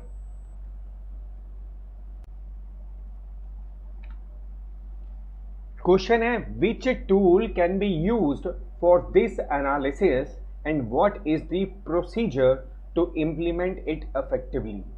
अब इस क्वेश्चन को देख के तो सर कुछ भी समझ नहीं आ रहा, ये कौन से टूल की बात कर रहे हैं एनालाइज करने के लिए और कौन से प्रोसीजर की बात कर रहे हैं। देखो जब क्वेश्चन, गोल्डन रूल तो यही कहता है कि आपको पहले क्वेश्चन पढ़ना है और ये ट्राई करना है फाइंड आउट करने के लिए कि कौन से टॉपिक से रिलेट करता है, बट बहुत बार क्वेश्चन इतना स्ट्रेट फॉरवर्ड होता है कि उससे पता ही नहीं चल पाता कि कौन से टूल की बात कर रहा है। तो फिर अब आपको क्या करना है, केस स्टडी को पढ़ना है और केस स्टडी पे सारा फोकस करना है, कौन से टूल की बात ये कर रहा है जिसको एनालाइज करना चाहिए, और उस टूल को इंप्लीमेंट करने का प्रोसीजर भी आपको एक्सप्लेन करना होगा। Now begin with the case study. A beverage company is launching a new line of energy drinks targeted at health conscious consumers. The strategic manager wants to study the market position of rival companies in the energy drink segment. अब देखो आपको एक छोटा सा clue यहां पर बहुत important मिल जाएगा जिससे आप आंसर फाइंड आउट कर सकते हो। देखो ध्यान से समझना, बहुत छोटी केस स्टडी है लेकिन यहां पर एक बहुत बढ़िया क्लू है जिससे आपको यह पता चल रहा है कि कौन से टूल की बात कर रहा है। बेवरेज कंपनी है, एक नया एनर्जी ड्रिंक लॉन्च करना चाहती है, ठीक है, जो कि हेल्थ कॉन्शियस होगा, जो हेल्थ कॉन्शियस कंज्यूमर है उनके लिए एक एनर्जी ड्रिंक ये कंपनी लॉन्च करना चाहती है। स्ट्रैटेजिक मैनेजर स्टडी करना चाहता है मार्केट पोजीशन को। ध्यान से समझना ये क्या है, मार्केट पोजीशन किसकी, राइवल कंपनीज की इन एनर्जी ड्रिंक सेगमेंट, यानी कि जिस एनर्जी ड्रिंक, ये जो कंपनी है जिस इंडस्ट्री में काम करती है वहां पर राइवल कंपनियां कौन कौन सी हैं, उनकी पोजीशन क्या है। देखो देखो देखो ध्यान से, ये पोजीशन जो वर्ड है ना, ये बड़ा इंपॉर्टेंट वर्ड है। आपने एक टूल यूज किया था स्ट्रैटेजिक ग्रुप मैपिंग, जिसमें हम क्या करते थे, चैप्टर 3 में टॉपिक था जिसमें राइवल्स कंपनियों को मार्क किया जाता था सर्कल में ही। कुछ याद आया? छोटा सर्कल, बड़ा सर्कल, उससे बड़ा सर्कल, यानी कौन सा छोटा कॉम्पिटिटर है, कौन सा बड़ा कॉम्पिटिटर है, और कौन सा उससे बड़ा कॉम्पिटिटर है, जिससे आपको सावधान रहना है। तो ये उसकी बात कर रहे हैं यहां पर। अब बात समझ आई? पोजीशन ऑफ राइवल कंपनीज, यानी पोजीशन को फाइंड आउट करने के लिए हम एक टूल का प्रयोग करते हैं जिसका नाम है स्ट्रैटेजिक ग्रुप मैपिंग। तो अब इसको हम लिखेंगे, फिर हमें प्रोसीजर भी लिखना है कि भैया अगर आप स्ट्रैटेजिक ग्रुप मैपिंग करना चाहते हो तो उसका प्रोसीजर क्या होगा। Let's begin with the answer guys. आ गया? देखो कुछ याद आया? इस चार्ट को देखकर आपको याद आ गया होगा, हाँ सर स्ट्रैटेजिक ग्रुप मैपिंग के बारे में कुछ कुछ याद आ रहा है। अब लिखना क्या है वो आप देखिए। इसके अंदर में आप लिखेंगे to study the market position of rival companies. Rival company की मार्केट पोजीशन को स्टडी करने के लिए, ठीक है, strategic manager can use strategic group mapping. ठीक है, ये टूल है जो वो यूज कर सकता है। This tool helps identify strategic groups which consist of rival firms. ये जो स्ट्रैटेजिक ग्रुप होते हैं इसमें कौन होता है? राइवल फर्म्स, दुश्मन फर्म, हमारी ऐसी फर्म जो हमारी दुश्मन है, हमें नुकसान पहुंचा सकती है, ठीक है, जिनकी लगभग सिमिलर कॉम्पिटिटिव अप्रोच होती है। देखो एक ही इंडस्ट्री में अगर फर्म्स काम कर रही है ना, मेरी बात ध्यान से समझना, तो मैक्सिमम फर्म्स की जो अप्रोच होती है कंपटीशन की लगभग सेम होती है, ठीक है। तो यहां पर और खतरा हो जाता है, भाई सारी कंपनियां एक ही इंडस्ट्री में, अब बिवरेज कंपनी है तो जितनी भी बिवरेज कंपनी होंगी उन सबकी स्ट्रैटेजी लगभग सेम होगी, कॉम्पिटिटिव अप्रोच लगभग सेम होगी। तो ऐसे में हमें स्टडी करना पड़ता है कि कौन सी फर्म है जिससे हमें ज्यादा खतरा है, कौन सी फर्म है जिससे हमें कम खतरा है ना, उसी को ग्रुप मैपिंग बोलते हैं, राइट। अब ये तो हमने टूल बता दिया, अब हम बताएंगे प्रोसीजर क्या है इसका। तो पहला step, identify the competitive characteristics that differentiate firms in the industry, यानी कि आपको उन कैरेक्टरिस्टिक्स को फाइंड आउट करना है कॉम्पिटिटिव की जो आपको अलग करती है दूसरों से, तभी आपको पता चलेगा कॉम्पिटिशन कहां कहां पर है आपका। आपने उन फर्म का जो आपको फर्म को क्या करना है, कैरेक्टरिस्टिक्स में अलग कैसे करना है, उसके लिए कुछ आपको यहां पर टूल दिए गए हैं, जैसे प्राइस, क्वालिटी रेंज, यानी कि कौन सी ऐसी कंपनी है जो हाई प्राइस पर बेच रही है, कौन सी मीडियम प्राइस पर बेच रही है, कौन सी लो प्राइस पर बेच रही है, उनकी क्वालिटी कैसी है, हाई है, मीडियम है, लो है। फिर ज्योग्राफिकल कवरेज, आप देख सकते हो कि आपकी जो राइवल फर्म्स हैं वो लोकली डील कर रही हैं, रीजनल कर रही हैं या नेशनल लेवल पर डील कर रही हैं। फिर आप ये देख सकते हो उनका वर्टिकल इंटीग्रेशन कैसा है, भैया बिल्कुल भी नहीं है, थोड़ा सा है, या फुल वर्टिकल इंटीग्रेशन है। प्रोडक्ट लाइन की ब्रेथ कितनी है, यानी उनकी रेंज ऑफ प्रोडक्ट्स कितनी है, बहुत ज्यादा है, यानी वो कंपनी बहुत सारे प्रोडक्ट्स बेचती है या बहुत कम बेचती है। आपको याद है जब हम ये टॉपिक कर रहे थे तो हमने एक एग्जांपल डिस्कस किया था लैपटॉप्स का, याद है? तो हमने कहा था कि ऐसी कंपनियां जो हर कंपनी का लैपटॉप बेच रही हैं, डेल का भी बेच रही हैं और बाकी कंपनियों का भी बेच रही है, तो वाइड रेंज ऑफ प्रोडक्ट्स हैं या फिर केवल एक ही कंपनी का बेच रही हैं, ठीक है। फिर उनका डिस्ट्रीब्यूशन चैनल क्या है, डिस्ट्रीब्यूशन चैनल मतलब वो ऑफलाइन बेच रही है, ऑनलाइन बेच रही है, या दोनों तरीके से बेच रही है, या उनका खुद के शोरूम्स हैं, या फिर वो लॉन्ग चैनल यूज करती हैं होलसेलर का, रिटेलर का, कंज्यूमर तक पहुंचने का। तो क्या है डिस्ट्रीब्यूशन चैनल उनका, वो चेक करना। फिर उनकी सर्विसेज कैसी हैं, वो बहुत सर्विसेज देती हैं, लिमिटेड देती हैं, फुल देती हैं, बिल्कुल सर्विस नहीं देती हैं। तो इन कैरेक्टरिस्टिक्स के बेस पर आप क्या करेंगे, उनको डिफरेंशिएट करेंगे और ग्रुप में प्लॉट करेंगे। जैसे हमने यहाँ पर कहा था ABC, GHI, याद आया कुछ आपको? जब हमने टॉपिक किया तो हमने पूरा खुल के डिस्कस किया था इसको, स्ट्रैटेजिक ग्रुप मैपिंग को। तो ये पहला स्टेप आपको डिफाइन करना है।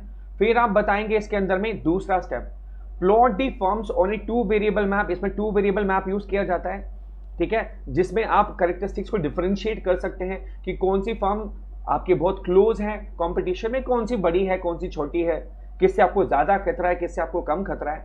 फिर आप बताएंगे तीसरा step, assign firms that fall in about the same strategy space and to the same strategic group. उसको आप फर्म्स को असाइन करेंगे, जैसे हमने असाइन किया था चार्ट में ABCDEF लाइक दिस। फिर draw circles around each strategic group making the circles proportional to the size of the group's respective share of total industry sales revenue। यानी साइज के बेस पर कौन सी कंपनी का शेयर ज्यादा है मार्केट में कम है, उसके बेस पर आप उनके सर्कल्स ड्रॉ करोगे और आप बनाओगे स्ट्रैटेजिक ग्रुप मैप। फिर लास्ट में आपको एनालाइज करके ये भी बताना है कि इससे होगा क्या, स्ट्रैटेजी ग्रुप मैप जो टूल्स आपने सजेस्ट किया है उससे क्या फायदा होने वाला है। By following these steps the strategic manager can gain valuable insights into the competitive landscape. Competitive landscape में उसको वैल्यूएबल इनसाइट मिल जाएगी कि किस राइवल कंपनी से खतरा ज्यादा है, किससे कम है, किस चीज में है, प्राइस में है, क्वालिटी में है, डिस्ट्रीब्यूशन चैनल में है, सर्विस में है। जो अभी हमने पॉइंट्स पढ़े थे उन सब में कहां पर इस कंपनी को खतरा है वो पता चल जाएगा।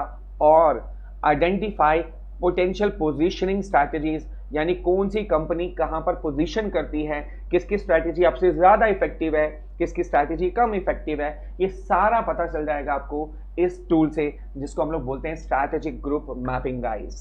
कैसी लगी केस स्टडी, समझ आ गया, एग्जाम में लिख पाओगे प्रॉपर तरीके से। चलो take care guys, see you in the next video, bye.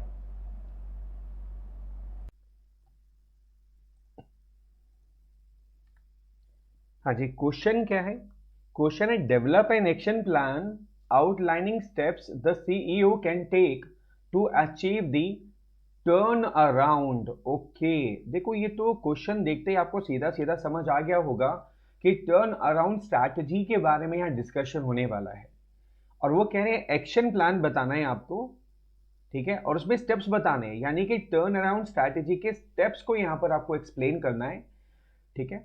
अब क्वेश्चन की केस स्टडी क्या है, the CEO of textile mill believes that his company currently operating eight A loss, उसकी कंपनी लॉस में चल रही है, and can be turned around. Turn around का मतलब क्या है कि वो कंपनी इस नुकसान से बाहर आ सकती है।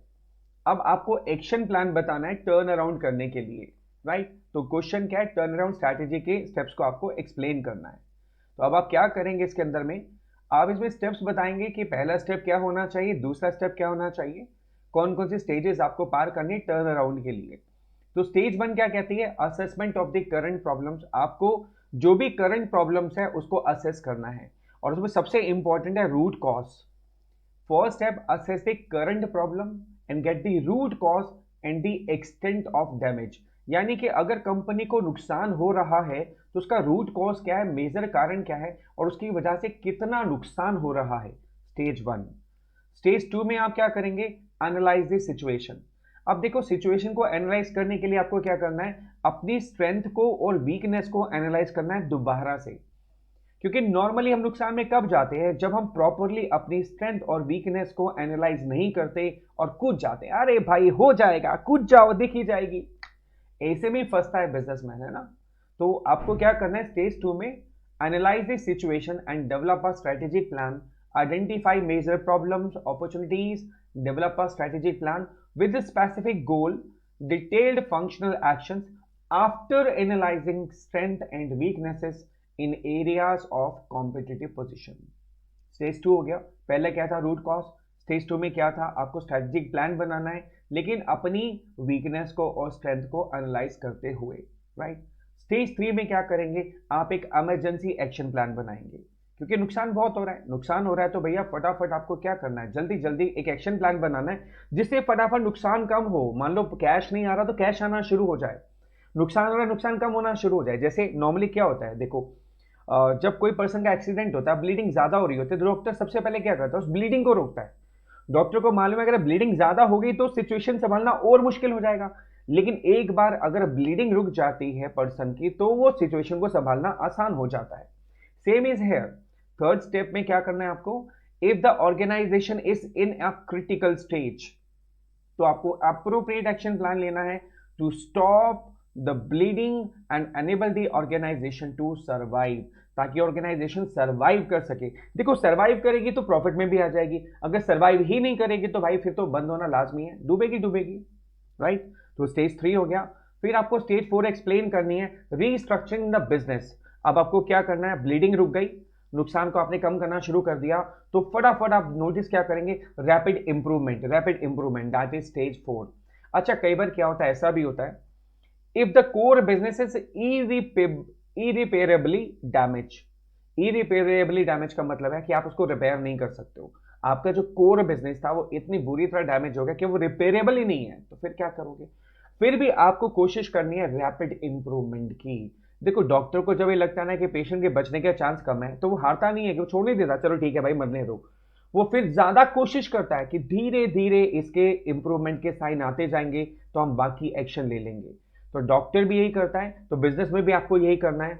आउटलुक द एंटायर ऑर्गेनाइजेशन में भी मिजरेबल हो सकता है, वो मिजरेबल हो।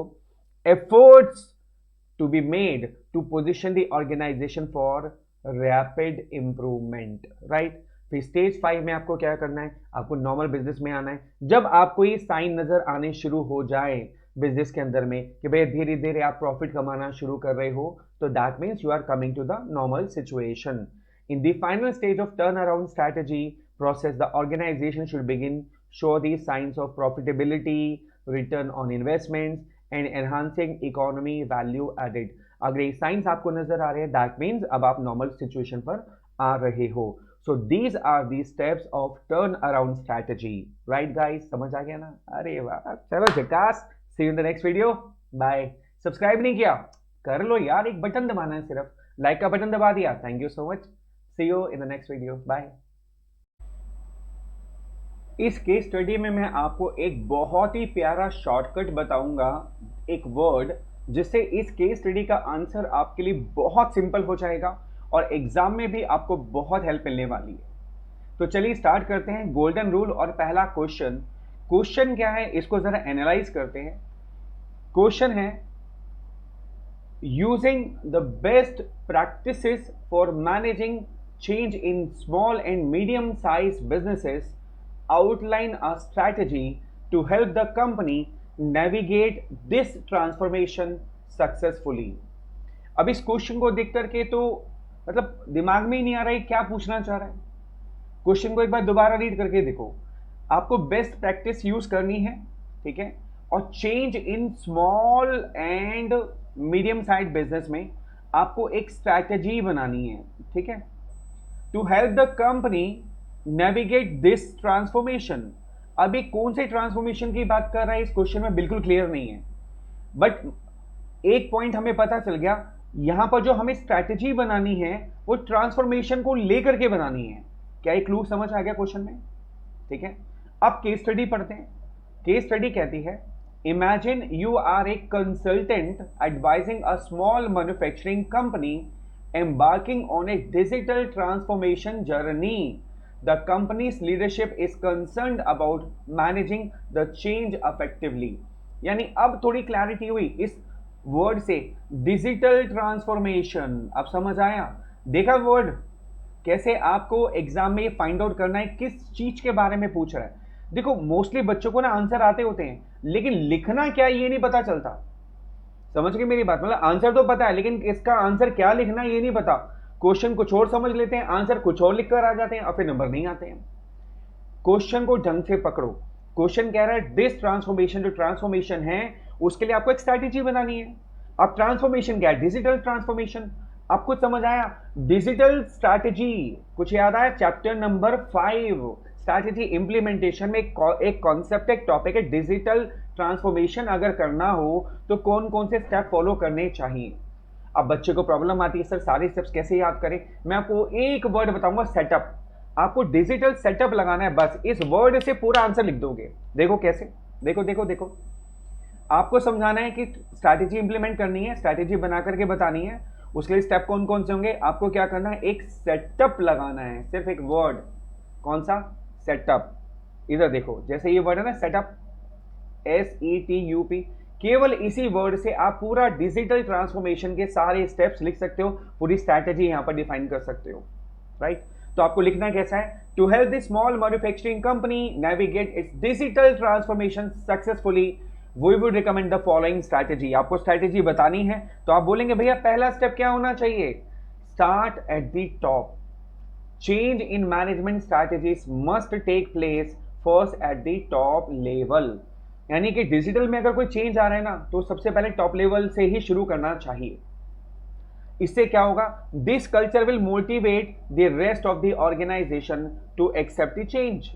भैया अगर टॉप लेवल डिजिटल स्ट्रैटेजी को नहीं यूज कर रहा, डिजिटल चेंज को नहीं एक्सेप्ट कर रहा, तो यार आप कैसे एक्सेप्ट कर सकते हो कि नीचे वाले लोग, लोअर लेवल वाले लोग उसको एक्सेप्ट कर लेंगे? भाई अगर टॉप लेवल फॉलो नहीं कर रहा तो नीचे वाले तो नहीं करेंगे भाई। तो सबसे पहला स्टेप स्ट्रैटेजी में क्या होना चाहिए? Start at the top. फिर दूसरा स्टेप आप बताएंगे उसको, ensure that change is both necessary and desired. अब लोग ना, पीपल आर रेसिस्ट करते हैं चेंज को। कोई भी चेंज आता है ना, पीपल कहता है अरे फिर से चेंज आ गया। पता है कॉमन चीज है, जैसे गर्मी में हर कोई चाहता है सर्दी आ जाए, लेकिन जब सर्दी आती है ओए सर्दी आ गई। सर्दी में, ठंड में हर कोई चाहता है कि मौसम एकदम गर्म हो जाए, बहुत ठंड हो रही है, लेकिन जब गर्मी आती है आय है गर्मी आ गई। तो पीपल रेसिस्ट चेंज। तो यहाँ आपको सेकंड स्टेप पे समझाना है, एंश्योर करना है कि भैया जो चेंज आया है ना डिजिटल में, डिजिटली जो चेंज आया वो नेसेसरी भी था और जरूरी भी था, डिजायर्ड भी था। समझ गए? नेसेसरी भी है और डिजायर्ड भी है। Decision maker should be aware of how to properly handle digital transformation और उसका इफेक्ट क्या होने वाला है। तो आपको एंश्योर करना है कि this digital transformation is necessary and desired. SE और T से थर्ड पॉइंट आप लिखोगे, take charge to reduce disruption. कोई भी डिजिटल ट्रांसफॉर्मेशन आता है तो डिस्टर्बेंसेस आती हैं, दिक्कतें आती हैं, राइट? थोड़ा बहुत होता ही होता है यार, इतना आसान नहीं एकदम बदल जाना। To minimise workplace disruption, early communication, staff training, fostering transformational environment, empowering change agents. ठीक है, ये सारी चीजें आपको इन्वॉल्व करनी पड़ेगी। मतलब देखो, जब भी कोई नई डिजिटल टेक्नोलॉजी कोई भी कंपनी के एम्प्लॉइज यूज करेंगे तो उनको कम्युनिकेशन साथ साथ मिलता रहे ना, तो उनको आसान लगेगा। तो कम्युनिकेशन टाइम टू टाइम होता ही रहना चाहिए उनके साथ में। ट्रांसफॉर्मेशन को लेके, डिजिटलाइजेशन को लेकर के, जो भी सॉफ्टवेयर आप यूज कर रहे हैं, टेक्नोलॉजी यूज कर रहे हैं, AI यूज कर रहे हैं, उन सब के बारे में उनको कम्युनिकेट करो। प्रेफरेबली अगर हो सकता है तो आपको ट्रेनिंग भी देनी चाहिए। स्टाफ को ट्रेनिंग दोगे तो उनके लिए एक्सेप्ट करना काफी आसान हो जाएगा। फिर एक ऐसा एनवायरनमेंट क्रिएट करो जिसमें उनको लगे कि हाँ हमें बदलना है यार, टेक्नोलॉजी बहुत जरूरी है। एक ऐसा एनवायरनमेंट क्रिएट करो। कुछ चेंज एजेंट्स भी आप उनके साथ हेल्प के लिए लगा सकते हो, जो उनको वहां पर सिखाएं, हेल्प करें। मान लो कोई उस सॉफ्टवेयर को ऑलरेडी यूज कर रहा है और आप उस सॉफ्टवेयर को अपनी कंपनी में यूज करवाना चाहते हो, तो वहां से कुछ लोगों को हायर कर लो, तो उससे एक स्मूथ ट्रांजिशन आ जाएगा और जो एम्प्लॉइज हैं वो स्ट्रैटेजी को एक इजीली एक्सेप्ट कर पाएंगे। ठीक। And keeping IT informed about technology और इंफ्रास्ट्रक्चर चेंज, है ना, जो IT सेक्टर के लोग जो काम कर रहे हैं आपकी कंपनी में, उनको भी इन्फॉर्म करो कि लोगों को यहाँ दिक्कत आ रही है, कैसे सॉल्व करना है, लोगों को ये प्रॉब्लम आ रही है, इसको थोड़ा ईजी कर दो, लाइक दिस। तो ये हो गया सेट अप। अगला स्टेप क्या है? अप। यू से uplift communication, establish channels for workers to address queries. अब वर्कर्स को क्वेरीज आ रही हैं, वो परेशान बैठे हैं, उनको समझ नहीं आ रहा क्या करना है और कोई सुनने वाला नहीं है, तो गलत हो जाएगा, वो छोड़ देंगे उसको। तो आपको क्या करना है, एक चैनल ऐसा क्रिएट करना है जिससे वो अपनी क्वेरीज को एड्रेस कर सके। मान लो कोई आपने ग्रुप बना दिया, व्हाट्सएप ग्रुप बना दीजिए, आपको कोई क्वेरी आ रही है तो आप यहाँ पर डाल दो, हम आपको सोल्यूशन बता देंगे। या आप एक कस्टमर केयर नंबर दे दो कि भैया आपको कोई दिक्कत आ रही है, इस नंबर पे कॉल कर लो, आपको हेल्प कर देगा, है ना। या उनको कंप्लेंट्स आ रही है तो कंप्लेंट बॉक्स बना दो, ठीक है। उनके साथ प्रॉपर्ली कोलैबोरेट करो, ठीक है, और न्यू प्रोसीजर को इंप्लीमेंट करने में उनको हेल्प करो। एक इफेक्टिव कम्युनिकेशन होना चाहिए, एफिशिएंसी होनी चाहिए और कल्चर होना चाहिए। अगर आप ऐसा करते हो, कम्युनिकेशन को अपलिफ्ट करते हो, ज्यादा से ज्यादा उनकी क्वेरीज को एड्रेस करते हो, कंप्लेंट बॉक्स बना देते हो, कोलैबोरेट करते हो, तो ये स्ट्रैटेजी इंप्लीमेंटेशन जो है, डिजिटल स्ट्रैटेजी इंप्लीमेंटेशन जो है, ट्रांसफॉर्मेशन, ये इजीली और अच्छे तरीके से हो पाएगा। फिर लास्ट स्टेप आपको क्या बताना है, provoke that change is a norm not the exception. Norm का मतलब ये नॉर्मल रूटीन है, मतलब ये नहीं, ये एक्सेप्ट करना ये नॉर्मल रूटीन है। उनको ये एहसास दिलाओ, उनको ये मत बोलो एक्सेप्शन है, ठीक है कभी कभार कर लेना, हो गया तो ठीक है, ऐसा नहीं, इट्स ए नॉर्म यार, ये नॉर्मल रूटीन है। अगर आप ऐसा करते हो तो business must adopt their operation to keep up with customers and prepare for change in advance.